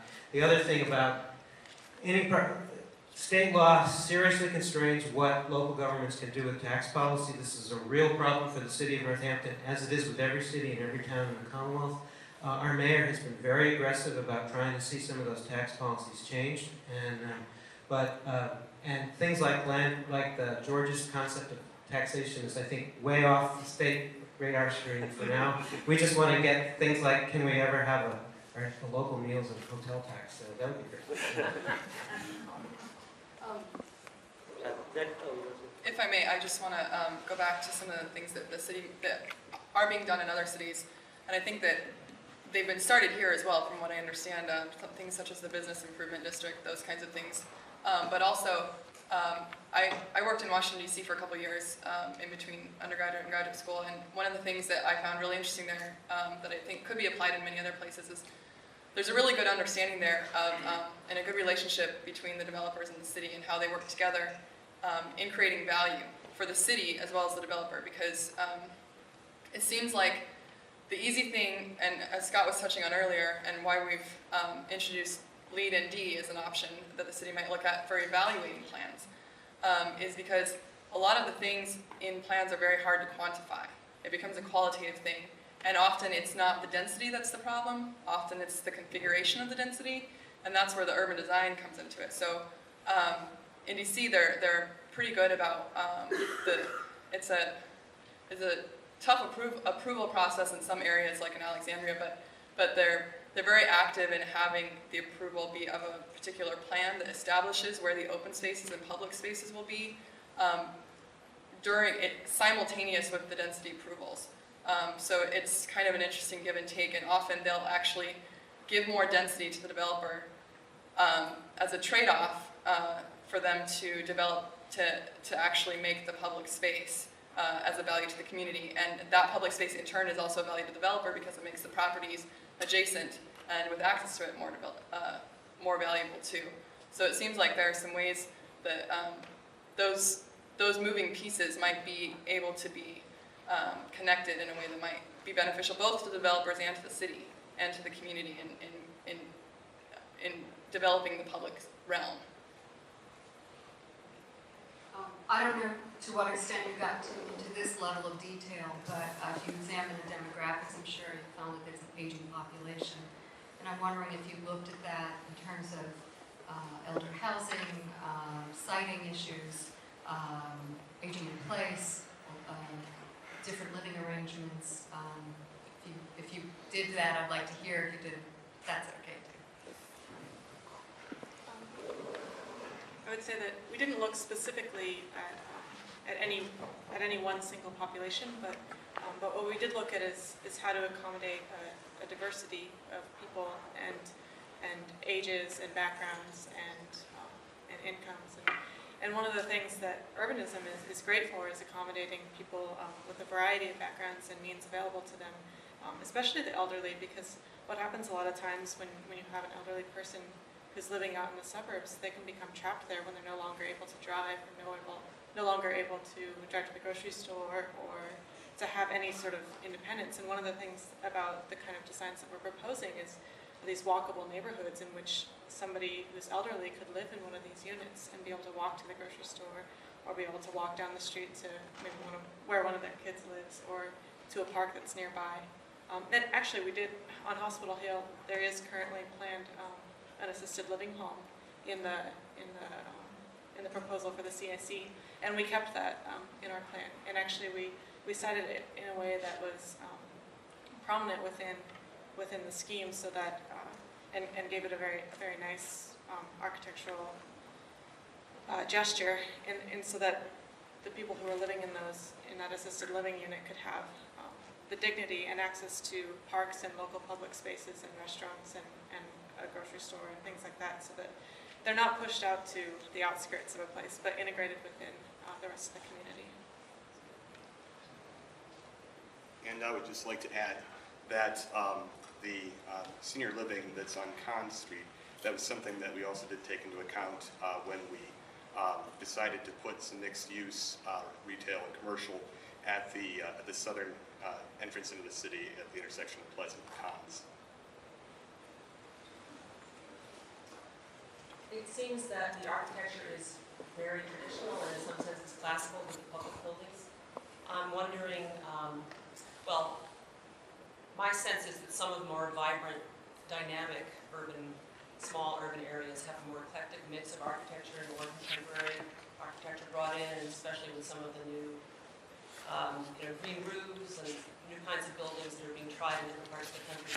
I'm wondering if you're staying with the very aesthetically pleasing and comfortable traditional style was a result of talking to people here in Northampton primarily, or whether it's something that you have found in your studies works really better, that the eclectic things actually are more difficult to pull off. Your observation is absolutely right, and to answer your... Get closer to the microphone. So the question was an observation that the architecture, in addition to the urban design strategy, is largely traditional in our renderings, in our plans. And the question was, how does that compare to a more eclectic mix, modern architecture? How does sustainability factor into the architecture, and how do you incorporate green design? And then finally, did we make that design decision based on concerns that we heard in the community, or was it based on our own experience and what we learned and our own sort of aesthetic? To answer the last question, it's a combination of both. We took the areas of Northampton that people told us they liked the best, And we tried to build on that and create something, an environment that was similar to that. And we also believe that using traditional architecture and classical architecture, and when I say classical architecture, it doesn't mean necessarily a Greek temple on every street corner, but it's a wide range of things, and it involves various kinds of traditional architecture and Victorian, the sorts of commercial buildings that you see on Main Street, the frame houses that you see along Elm Street and in the historic neighborhoods. We see that perpetuating that kind of architecture and still being creative with it is a way of preserving and enhancing the character of Northampton, the aspects that make Northampton a distinct and special place, that make people attracted to it the way it is. Now, as far as sustainability, we're certainly very much interested in incorporating technological. We're interested in incorporating technologies that enhance the sustainability of design, especially with regards to energy consumption. So solar power, wind power, geothermal. Those are all things that are very much compatible with the kind of architecture that we've designed. Nonetheless, we think that the most important aspect of sustainability in architecture has less to do with new technologies than it does with sort of common sense principles that have been developed locally, sort of just based on what has been found to work over many centuries. And above all, it has to do with the durability of buildings. When you look at the construction methods for much recent architecture, it doesn't lend itself to being around for a long time. It tends to break down quickly. It doesn't last for a long time. And therefore, essentially, it has to be discarded, demolished, and replaced after a relatively short time span, maybe in a matter of decades. The traditional architecture that exists, on the other hand, is built with the idea that it will be in place for many generations, and therefore, and as we've seen, it holds up very well over centuries, and it means that it can be recycled on a large scale. It doesn't have to be replaced, and so the embodied energy of the materials, the work that goes into constructing these buildings is not something that simply gets thrown away after 50 years. There were a variety of factors that went into our decision to use predominantly traditional architecture. That said, we're not dictating traditional architecture, and we certainly are open to a number of different styles, and we are certainly advocates of creativity in architecture. So that answers your question. If I could just add to that, the major reason all of us decided to come to grad school at Notre Dame was because Notre Dame teaches in a traditional classical manner. And a lot of us have worked in the industry and everything and seen buildings that people built within the last 50 years and said that's not what we really want to do, because they're not going to be last. They're not buildings that are loved by the average person. Architects love them for some odd reason, but not the average person. Most people are more familiar with what they know, what they're surrounded by, what buildings have been, I don't know, since the last 2,000 years or whatever. We would prefer, again, like Aaron said, to go with buildings that are durable and loved by the average person. And by the average person, meaning the people that will live in them and take care of them so that they last not just decades, but hundreds of years, centuries. Just one final point to that, though. In keeping with the strong value given here locally to local foods, one should also think about local building materials and building locally. And so just by definition of doing that, if you just require the buildings, if you have load-bearing walls, pitched roofs, and local materials, you're going to result with a certain architecture without having any issue of style or debate on those needs. And that's probably most consistent with our recommendations, both in terms of sustainability, but also with regard to aesthetic. I'd like to just say thank you to all of you for doing such a great job. It's really it's impressive to see such a great body of work, and I know that all of us have been looking for this, waiting for you guys to come back for a long time. And I know you're going to have a lot of work to do to get the book together in the next week, I guess, that you have. But I'm just wondering about what you've considered for, we talk about starting small and having these ideas of what people can do step by step to just start the info stuff, but we have some sort of phase plan or concepts for where to start.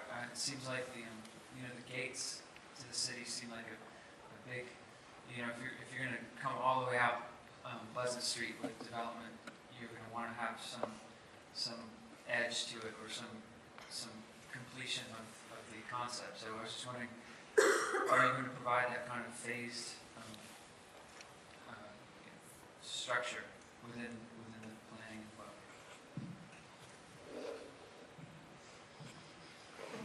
I think will be a few steps to answer this question. The question itself was what were like first steps of implementation, or where would we sort of recommend a phasing plan?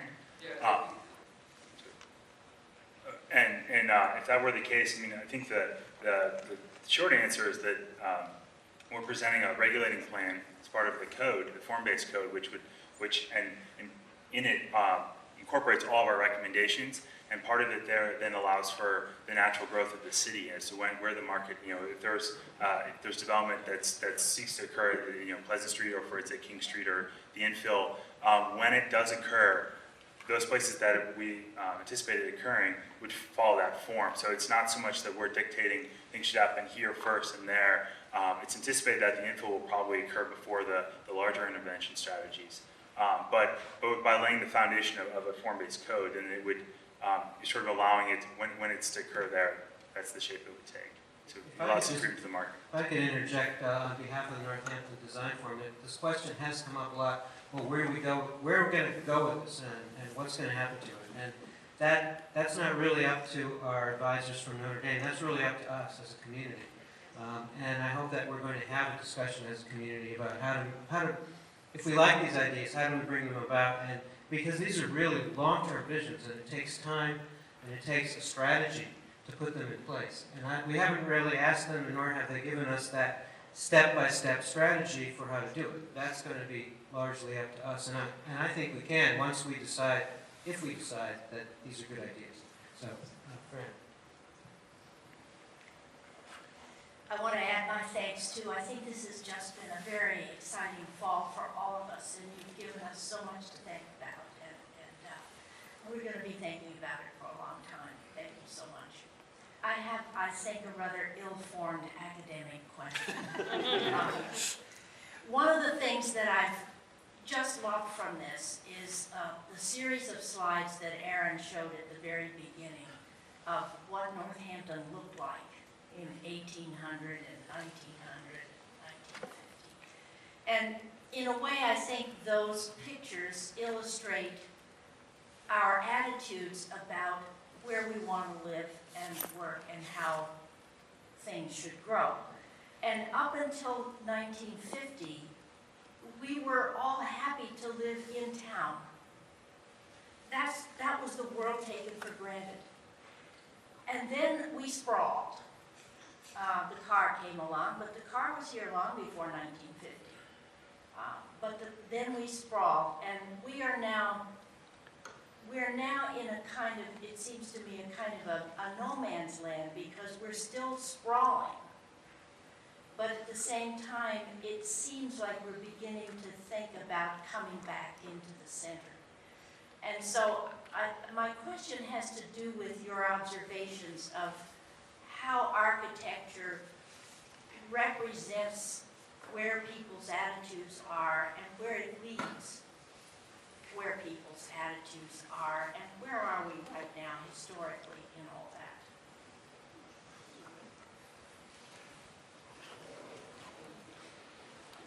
This is another one of those questions that it seems, I'm sure we'll have to have several stabs at it to see if we can answer it. I think it's a very important question though, and it's one that all of us here have asked ourselves many times as in the realm of architecture, our program and the students at it and the professors are rare in the profession, really. But I do think that it's an attitude that's changing rapidly, actually, and especially lately with the economic crisis and with gas prices and those things. There are pressures, and there will continue to be pressures, and in fact, I think there will be more pressure for going back and building the way it makes sense before we had cheap gas and vehicles. And so I think that the attitudes are changing, and I think it's clear even, especially here, I think Northampton is way ahead of the game in that sense as far as the forward thinking and how things are connected and how sustainability relates to where each individual lives and works, and how that all kind of fits together, because a lot of communities don't have that sense of the big picture. So I think that it's changing, and I think also in terms of the field and in terms of the way building is happening, and we've given a link to the Congress for New Urbanism on in our handouts today, but this is a development that has been happening over the last 20 to 30, 40 years within the profession, but within cities, and it's coming from many directions, and it involves the process like the charrette process, which we had here, and it's basically reintroducing the idea of walkable communities, which has been kind of absent from the mindsets of many people for the last 50 years.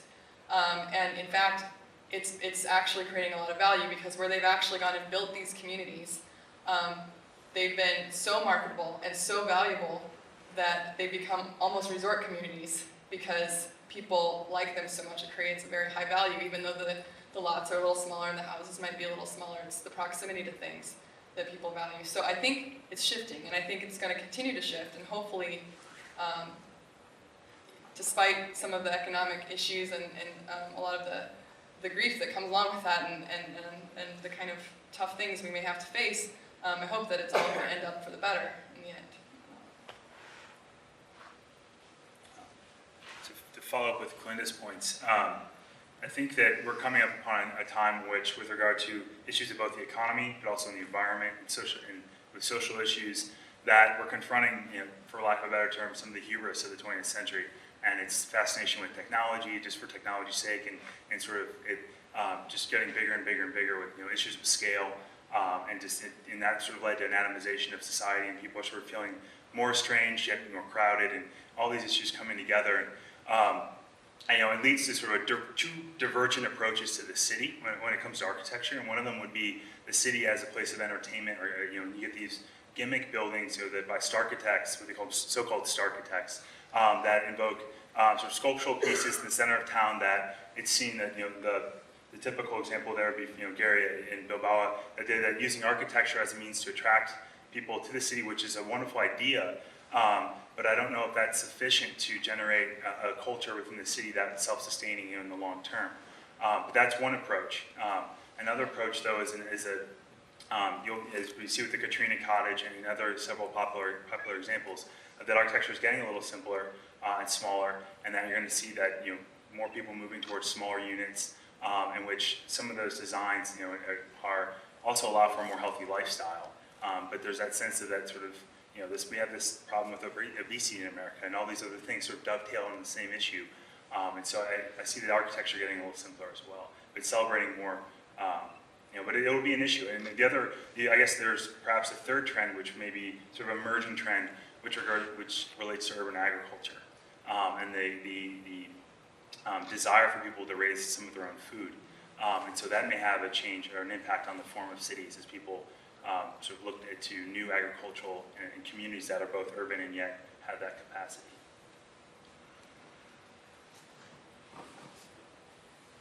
If I could just briefly take sort of one more angle on your question. I think that 50, 60, 70 years ago, it was sort of understandable when, in the course of living in the countryside, when that became suddenly not a luxury anymore, but something that was affordable to people because of the automobile. It was sort of understandable why people exited quickly and took advantage of that, because cities were, in many ways, not nice places to live. And I think that 30 years ago, or 40 years ago, and I don't know this for sure because I wasn't here yet in Northampton then, but I think it might have been a long shot imagining that the center of Northampton could again become a nice place to live. And fortunately, there were a number of visionaries at the time who did understand that Northampton, that the downtown areas, that the more urban places could become wonderful places for people to carry out their daily lives and sort of places where people would really want to spend time. And they saw that vision through and generated what we know as the Renaissance of Northampton. I think we're now in a place where we've sort of achieved that Renaissance. We've brought back the historic city, and now we should ask ourselves, well, why stop there? It's a solution that works really well. We've sort of figured out how to do cities well at this point. They're no longer the sort of necessarily the dirty, unsafe places that they might have been in the early 20th century when people wanted to escape. But they're places where people should want to live.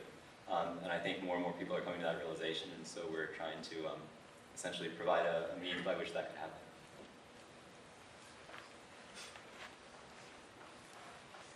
Fran, your question is so good that we all want to take a shot at it.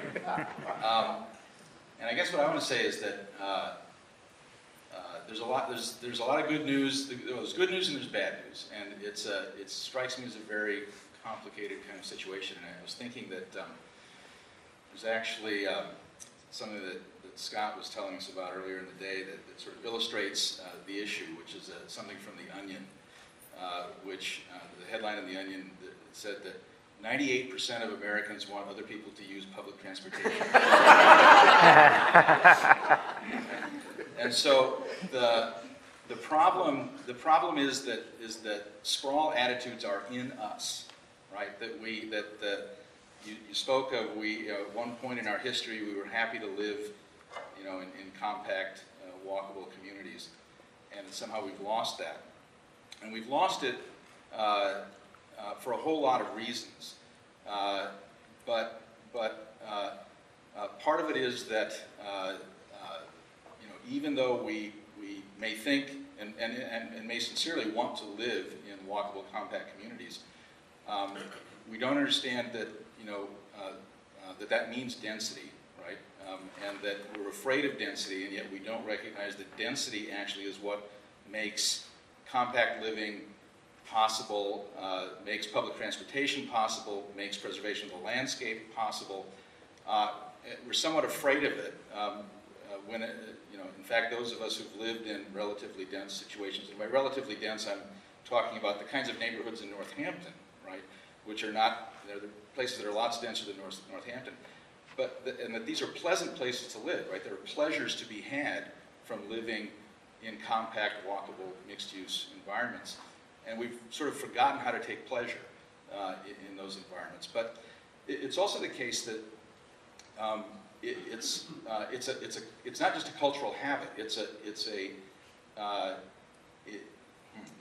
a coming together of a whole lot of institutional forces that promote sprawl. So it's not just the education of architects, and it's not just real estate developers. It's traffic engineers.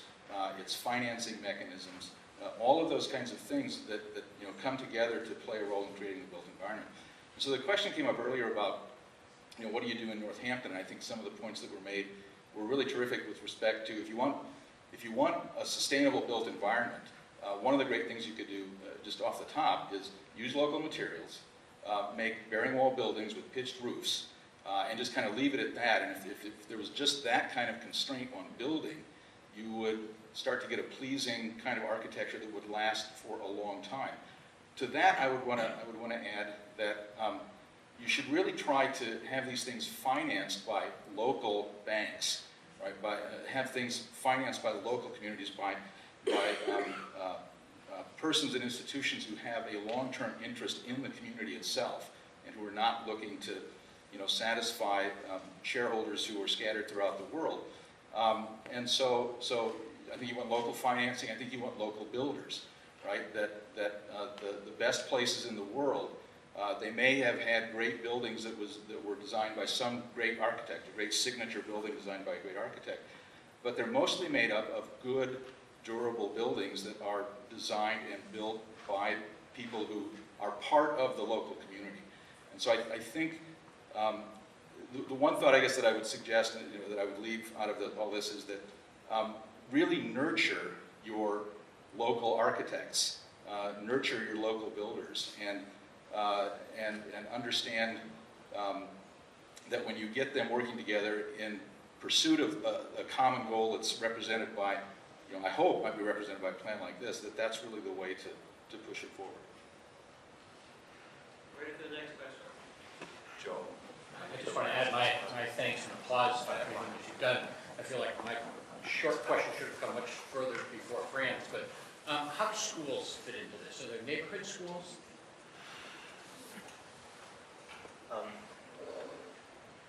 Yes, well, of course, one of the benefits of having compact, walkable neighborhoods is that you can have schools that are within walking distance of the children who attend them, certainly we see that as one of the main benefits of doing this kind of development. We advocate that such that the demand exists for schools that they be located within walking distance of these neighborhoods, and they can actually serve as sort of a locus of sort of a focus of the community, and as sort of a place for generating community where people come together, and it doesn't have to be something that is only accessible, off in the suburbs that you have to drive to, or that you have complicated bus routes to get to. So yes, it's very much part of our vision. We didn't perceive that there were a lack of, that there was a demand for building more schools in Northampton at this time. In fact, we understand that there's some discussion of closing at least one of the elementary schools due to budgetary constraints. We would certainly, to the extent that that would limit the number of schools that were within walking distance of the students, we think that's not desirable. But certainly, if in the future the demand exists, we would want the schools to be incorporated into the neighborhoods in the same way that we've incorporated all of the other sorts of uses. I just want to make an announcement that we actually have this room until 5:30, so any people are welcome to stay. If you need to leave, feel free to leave. But I just want to clarify that we do have use of the room until 5:30, and we're having a good discussion, so we'll let it roll until people want to get up. Just one small thing to kind of continue on what Aaron was saying about the schools, but also about children. And this also goes back to what Crystal was saying about the elderly. Life shouldn't end when you can't drive. If you lose your license or don't have a license, you should still be able to go about your daily needs. So that's part of the value also created for younger people. And also an important part of their development is having some level of autonomy, depending on their age, of course. But for them to be able to take care of some of their own needs as they get to the right ages, I guess, is also a good part of a healthy community. As someone who's been here from the slide you see on the screen to the one just before it, and understanding the difference between theory and desires and reality and market forces, and understanding the energy and the positive thoughts that you brought to this, what flaws, what difficulties, what challenges, what inabilities to embrace what you've put forth do you think exist with regard to this market, this town, and this time?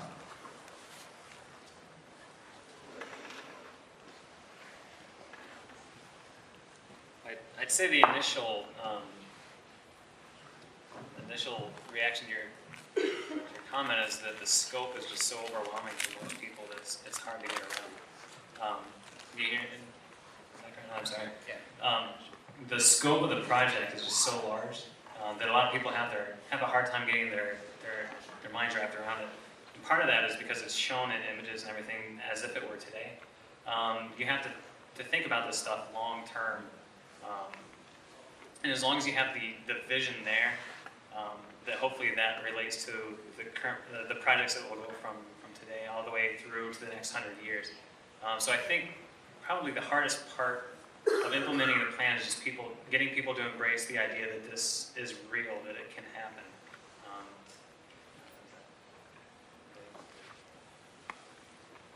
To follow up with a question, which as I understand it to be, what impediments or current obstacles are there to realizing this plan? I think perhaps the biggest impediment maybe, or potential obstacle, when you look at the economy, you look at several issues going on with public funding.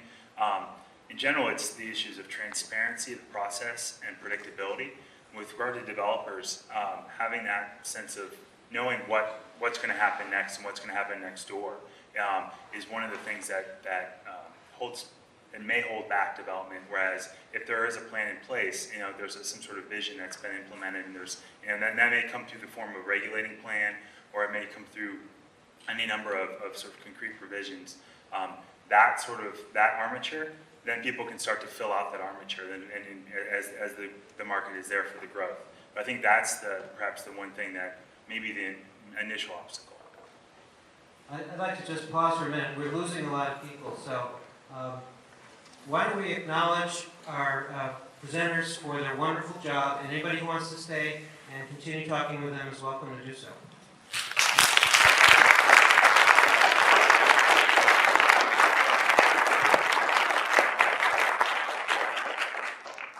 Okay, does anybody else have a question? No.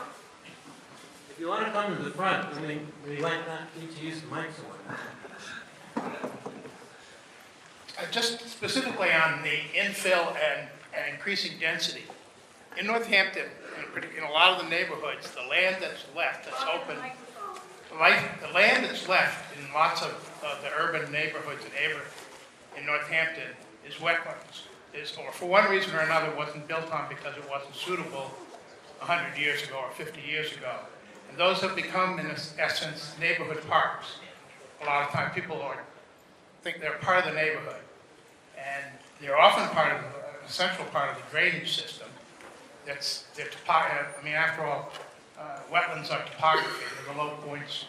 So they're set up a conflict, and you can see it ongoing in the zoning arguments, the arguing over permits. In neighborhoods, people are trying to build and develop very close to wetlands, and solving that problem seems to me one of the real impediments to moving your program forward. That's a very important question, and it's actually come up several times throughout our design process in terms of wetlands, and I think it is especially a very integral part of the community of Northampton's sense of place and how they associate themselves, because you're surrounded by, and on one side by the river, and also the core of the city used to have a river running through it. So water has always been an important part of the psyche here, and it's very important. And high water. Right, and flooding, and yes, of course. So clearly there's a very big concern on that. With that, I think it's important to think about wetlands in terms of the fact that perhaps not all wetlands are created equal. And hopefully some others, there are several resources on this. I can't have a bad mind for names on some of these resources. Hopefully we can tell you about that. But essentially, wetlands in a city are not the same as wetlands in nature, in terms of they function the same way with water, but in terms of what they actually allow as far as the habitat for animals and things is different. And so in understanding that, the approach to how you approach wetlands in town versus how you approach wetlands out of town might be slightly different. And from what I understand, I think it is currently the buffers are slightly different from wetlands out of town and in town. So that's going to be part of the strategy. And also, in some cases, it's again the trade-offs that we've been talking about earlier. And it's also largely having a concept of what the overall goal is. That wetlands, while they make great parks, now could it potentially be something better? And that's not necessarily saying to eliminate the water or eliminate the drainage that has to occur, because water wins. I mean, in the end, water wins. And we know that in architecture with roofs. So in no way do we want to negate that. But it's all about how it fits together and whether human improvement of those areas is actually a viable option. And in some cases, it might be, and in some cases, it might not be. So it's something that would have to be studied. Can I maybe just add one point to that, which is, we think about cities that are associated with water and sort of and fill, right?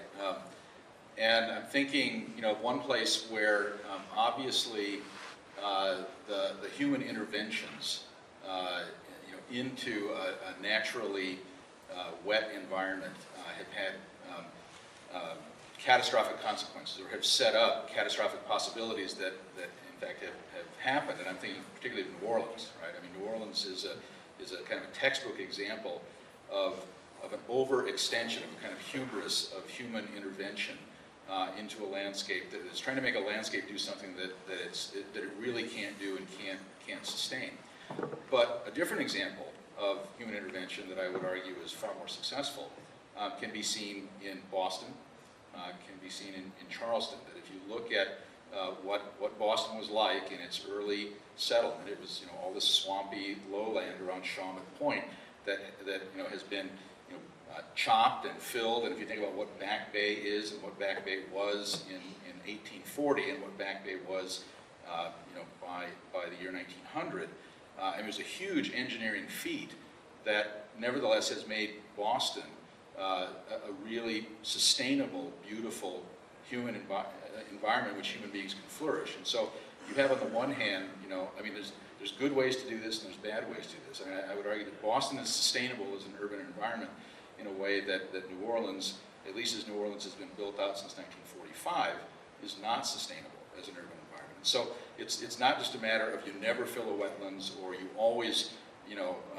fill a wetlands if you have some human purpose to pursue, but there has to be some sensitivity and knowledge, and as Glinda said, not all wetlands are alike, but there needs to be some sensibility and knowledge and purpose behind the intervention that takes place regarding any specific natural condition.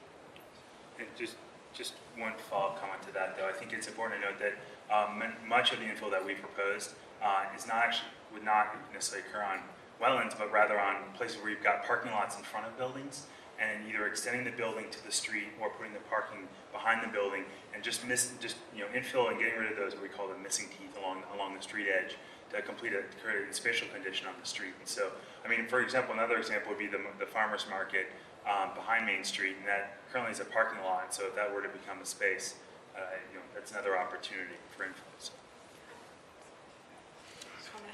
Just want to add one quick comment to that. The main place where we Go are. up to the microphone. Sorry. Pull it down.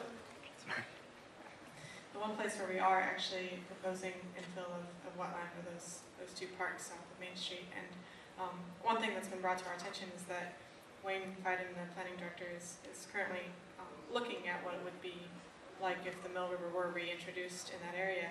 And one comment he made to us was that it would purely have aesthetic and civic benefits to the city, but it wouldn't have environmental benefits because the natural environment, the natural habitat that used to exist for the riparian life along that corridor is already damaged and can't be brought back to the same extent that it existed before.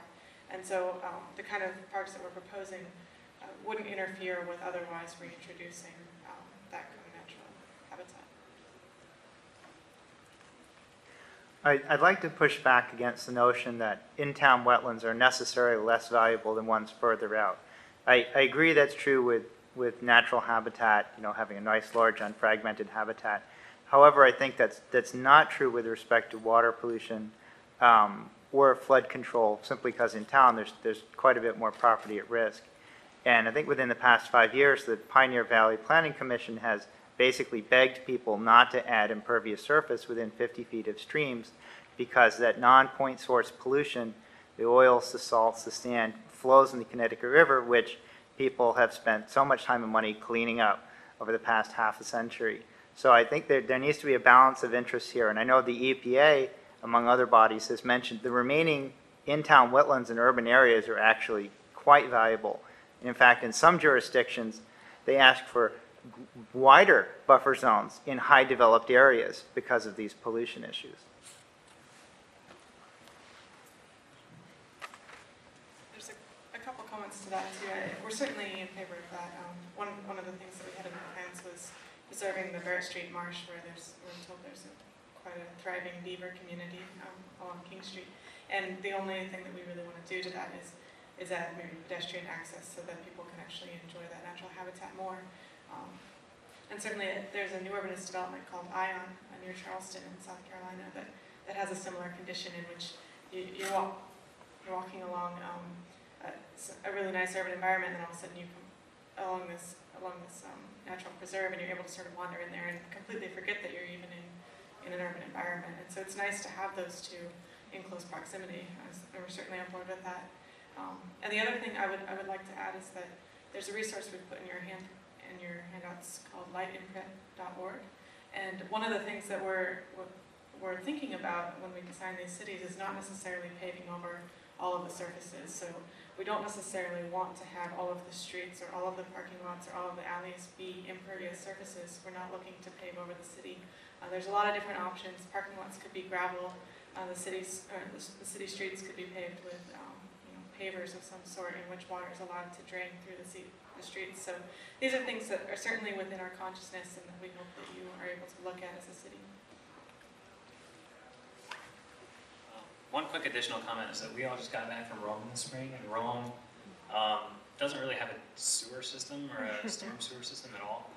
What they have are these little pavers that last, I don't know, 2,000 years or something. And it has cracks in the middle of it, and that's how they deal with rainwater. So there's plenty of ways of doing that. Been around for 2,000 years.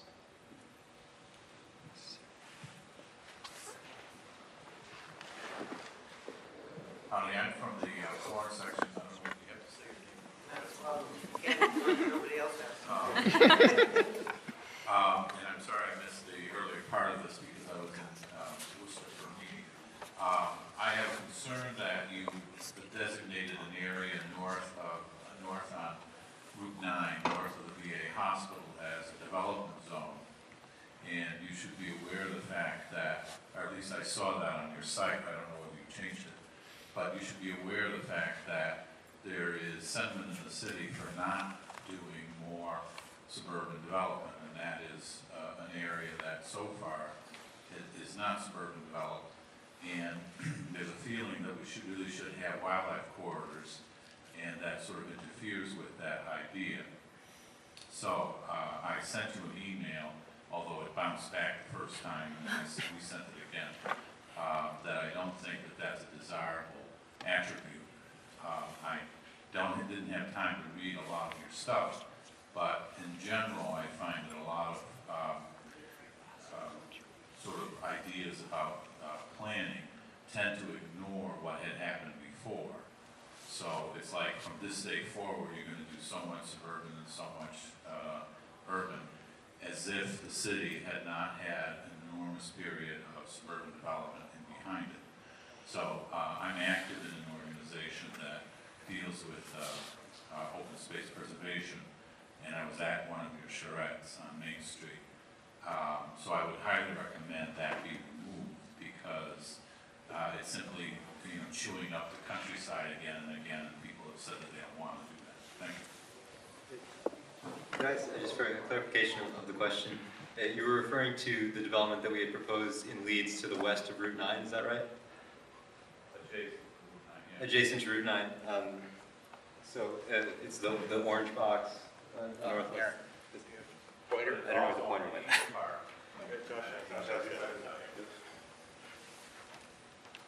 That area? Okay. Well, we proposed development there precisely because we felt that it was not a suburban mode of development. We sought to create something that was a closer approximation of a true village center in Leeds, one that could be sort of self-contained and operate in the same ways that the other historic centers in the city operate. So we consider that to be not suburban at all, but actually the opposite. And by using compact development there, it's a way of actually preventing sprawl development, suburban development from happening outside of the village center. Now, there's something to be said about, currently Leeds does not have a whole lot that goes on in the center of the village as far as commercial, retail, that sort of thing. We think that it's worth considering how much residential would be required to actually make a viable community center there. There's a certain critical mass that's required in order to get these centers to actually function as in a self-sustaining way so that you don't have to drive to downtown Northampton in order to get your groceries and eat and go to work and those sorts of things. So that's something that needs to be carefully studied, but we're showing this as a sort of approach that might be taken if it were deemed that by achieving that by building in this way, you could achieve a sustainable center there. Does that address your question? Or? No, it's just still chewing up more countryside. Okay. And that's the problem. Okay. Well, if you wanted to increase the concentration in an existing village center, then do that. For example, there's an abandoned gas station in the center of Florence. That would be a good place for 3 or 5 story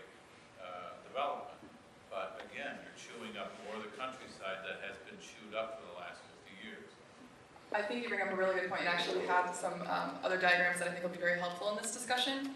And one of the first things that we did actually in studying Northampton was actually study the growth of Northampton as it has occurred from the very beginning, essentially, or very close to the very beginning. And if we can just get back to those. Can you keep going back to the... Okay, so the thing that you'll notice is if we go to the, between this slide and the next slide, if you don't mind, is that we have a center here and you have some development along corridors, and then you have a new center. And if we keep moving, it continues that way. We densify in the center, we develop along, and we create new centers along corridors, and you can see the new center that is occurring out here. What? Okay, I'm sorry. This is Northampton and Florence and then Leeds up here. And what we've learned by this is the way that this is the way that we were developing in the 1800s and the 1900s before sprawl development became an issue. And it was a traditional way of building cities that you don't just expand the city bigger and bigger and bigger to the point where everyone has to drive, but you instead create you multiply centers. So you create new centers. When you need more development, you create a new center that's walkable.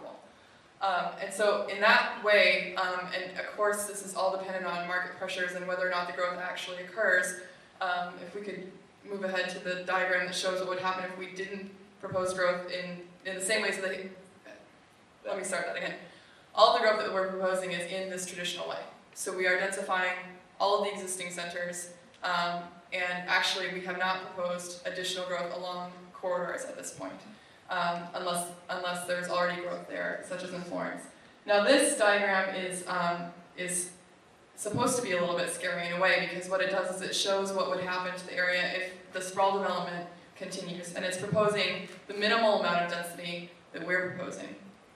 So this is the sprawl development that we were discussing earlier, and then and you can see how much land this is consuming, which is exactly your concern, and it is our concern as well. But then if you show the next slide. Oh, where's the... You have to go to the end of the slideshow to get the... Okay, I'm sorry, we have to flip through here. I was getting some extra bonus viewing. Sorry. And be sure to stop at Florence at the gas station. And we are proposing to build in Florence and replace the gas station. We're proposing a lot of growth here, and the point of it is to show, and we're accommodating it in the scheme that it would actually happen. We're not saying that this is going to happen in the next 10 years. Clearly this is something that's going to happen over possibly several hundred years, or 50 or whatever. Maybe we don't really have the means to project that at this point. But what we're saying is that if these areas do in fact grow, that they should grow in a dense way as they traditionally grew for hundreds of years before sprawl development. And that's why we propose more density in Leeds, because if people are going to live there in a sustainable way, you need a critical mass of people to be able to introduce all of the uses that people need in their daily lives, such as a convenience store, and also places of work, and many other uses, so that people can go about their daily lives without actually having to drive. So that's the ideal. I hope that addresses your concern. I think what I'm hearing his concern is, which is an interesting one actually, is that every one of those yellow overlaid sites is a true infill site, except for the one in Leeds, in the sense that they've all previously been developed, including Hospital Hill, and that site in Leeds actually is currently undeveloped, and as far as we know, has never had any significant development on it. And it's a lower density development than you're showing in some of your other areas. I think that's an interesting observation, and so, and I think it does. For example, why didn't you put more development in the historic center of Leeds as you did in the historic center of Florence and the historic center of Northampton? Well, if you look at it. I think that's a fair question. Yeah, we did densify the historic core of Leeds as well. Yeah, it's actually, the problem with Leeds is that you have a river running right down the middle of it, and it comes together right there. It's an advantage. Yeah, well, the problem with building on it, yeah, it's a distinct community advantage of having the river there, because otherwise, Leeds would not be there without the river, without the mills and everything that originally brought people there. I agree, that's a very distinct advantage. The problem with developing it in a more, I guess bringing in more of a critical mass in that area, I guess, if you wanted to have convenience stores and such, so that people wouldn't have to drive down to Florence or drive into Northampton and go to places for the milk and the eggs and things like that. You potentially need more people down there, and we're proposing more units in that major intersection in a more traditional manner that's more accustomed to the buildings that are already there, which is kind of why you can't really tell that we're adding units, because they look just like what's there already. And in the historic core of Leeds, when you get back behind there, the topography really steps up, and also the topography down here. So it's nearly impossible to put any development on that side and up here, and also along the river.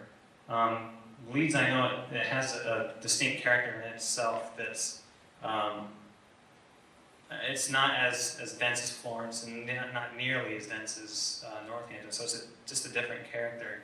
And what we're trying to do here, in this area, is along Route 9, create another separate center here that's connected through to the original center there, so that you get a coherent community with houses that are the same type that are there now, with the exception of this area being a little bit more dense, along Route 9, so that you accommodate some sort of uses just in this area. The people living in this entire community now that don't have access to anything, I guess the closest thing is that gas station there on the corner. That's the closest they have to really a convenience store. And we're hoping to bring more of that into the center, so that these people who currently are isolated have an ability to walk to this area to buy the milk and everything, so they don't have to hop in a car and drive down and everything. So that's the main reason that we're putting development here. The plan can really stand without that at all. We don't need to necessarily do that. We just thought it might be an interesting observation to potentially do that within, I don't know, whenever pressure markets come about. And we think that today, if it was to be developed, it would be something completely different than what's there now. It would be the typical suburban sprawl neighborhood, a loop road that doesn't connect through to any of these neighborhoods at all. This would be a totally different subdivision from the rest of Leeds, and would feel completely different, as opposed to integrating things into the same community. So that's the main reason that we did that, was to show an alternative. If it were ever to be developed, we're not saying that it has to be developed, but if it were to be developed, we'd prefer to do it in that way, as opposed to what would be, I guess, today's suburban sprawl mode. We have time for one more question, and then we're going to have to wrap up. So, Diane? Well, do you want to, we're going to keep going on that? But I think what was important in our scheme, what was important, just as important in our scheme, isn't so much this, but it's the fact that we have this as green. And that we're not proposing that things would continue to sprawl, as Josh pointed to, in an automobile-dependent pattern. But if somebody were determined to build in Leeds, they'd build so in a way that would reinforce the center of the community rather than in a pattern of this nature. So in our proposal, our strategy, the fact that we protect Leeds, and say we're providing for more growth than is likely going to occur in Northampton for a considerable amount of time. But if it were to happen, this is a format in Leeds that we would reinforce it to that community. I think trading sprawl for more density sounds great. What I would really appreciate is any suggestions you can make for formalizing a mechanism that ensures that we don't get more built up in both in town and out in the burbs, in the transition between, adopting a plan like this, because development is going to continue to go on, and if it seems there must be some mechanism for encouraging people to build in town instead of out. And I think that the people that in city government have started looking into some of this, at least from some of their discussions with us, from what we can tell. But we're actually recommending what's called a form-based code.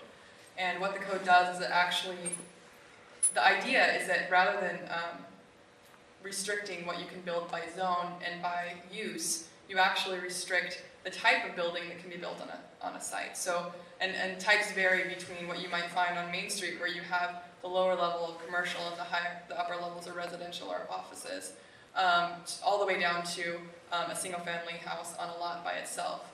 And we're working on that, and we will hopefully have the beginnings of that. I think it will take more study than what we have time to complete in our semester, but and I know that Joel here is very well educated in this area, so I'm sure that he'll be a great help among many others in your community, I'm sure. But the idea is essentially that you can regulate setbacks and heights and actual building types to help ensure that you will get the built form that you want. And part of that is having an overarching plan such as this, even if it doesn't get built out exactly like this in detail, but having an overall goal of where you want to build and where you don't want to build and the types that are allowed where.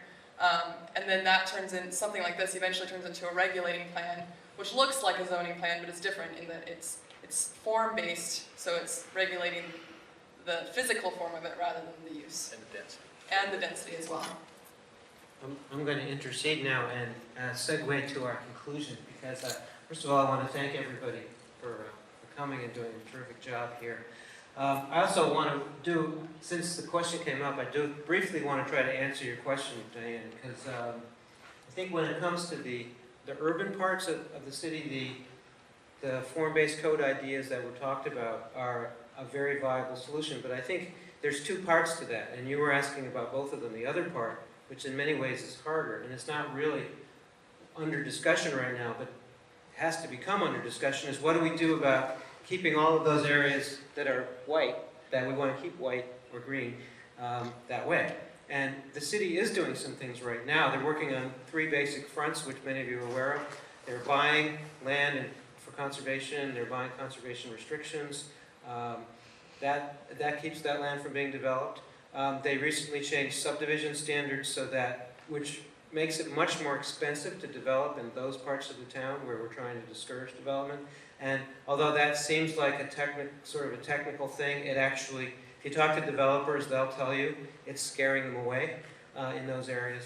And then what they haven't done, and they're talking about doing, is revising the zoning law, the zoning ordinance, to change some of the rules for development in those areas. And that's a tough battle, and that's something, that's the segue really, which is that they've given us some visionary ideas, they've given us a way to think about this, and it really, the ball's going to be back in our court to figure out, well, what do we do with it? How do we take what they've given us? It's really, it's the Northampton Design Forum's gift to the city, to have this set of pictures, and now it's up to us as citizens and as a city government and as a community to get together and try to say, all right, we realize these are long-term, these are not necessarily things that are going to happen immediately, and they may not be economically practical today, but you know, which of these ideas do we want to move forward with? And so in one way we're ending something, but another way we're beginning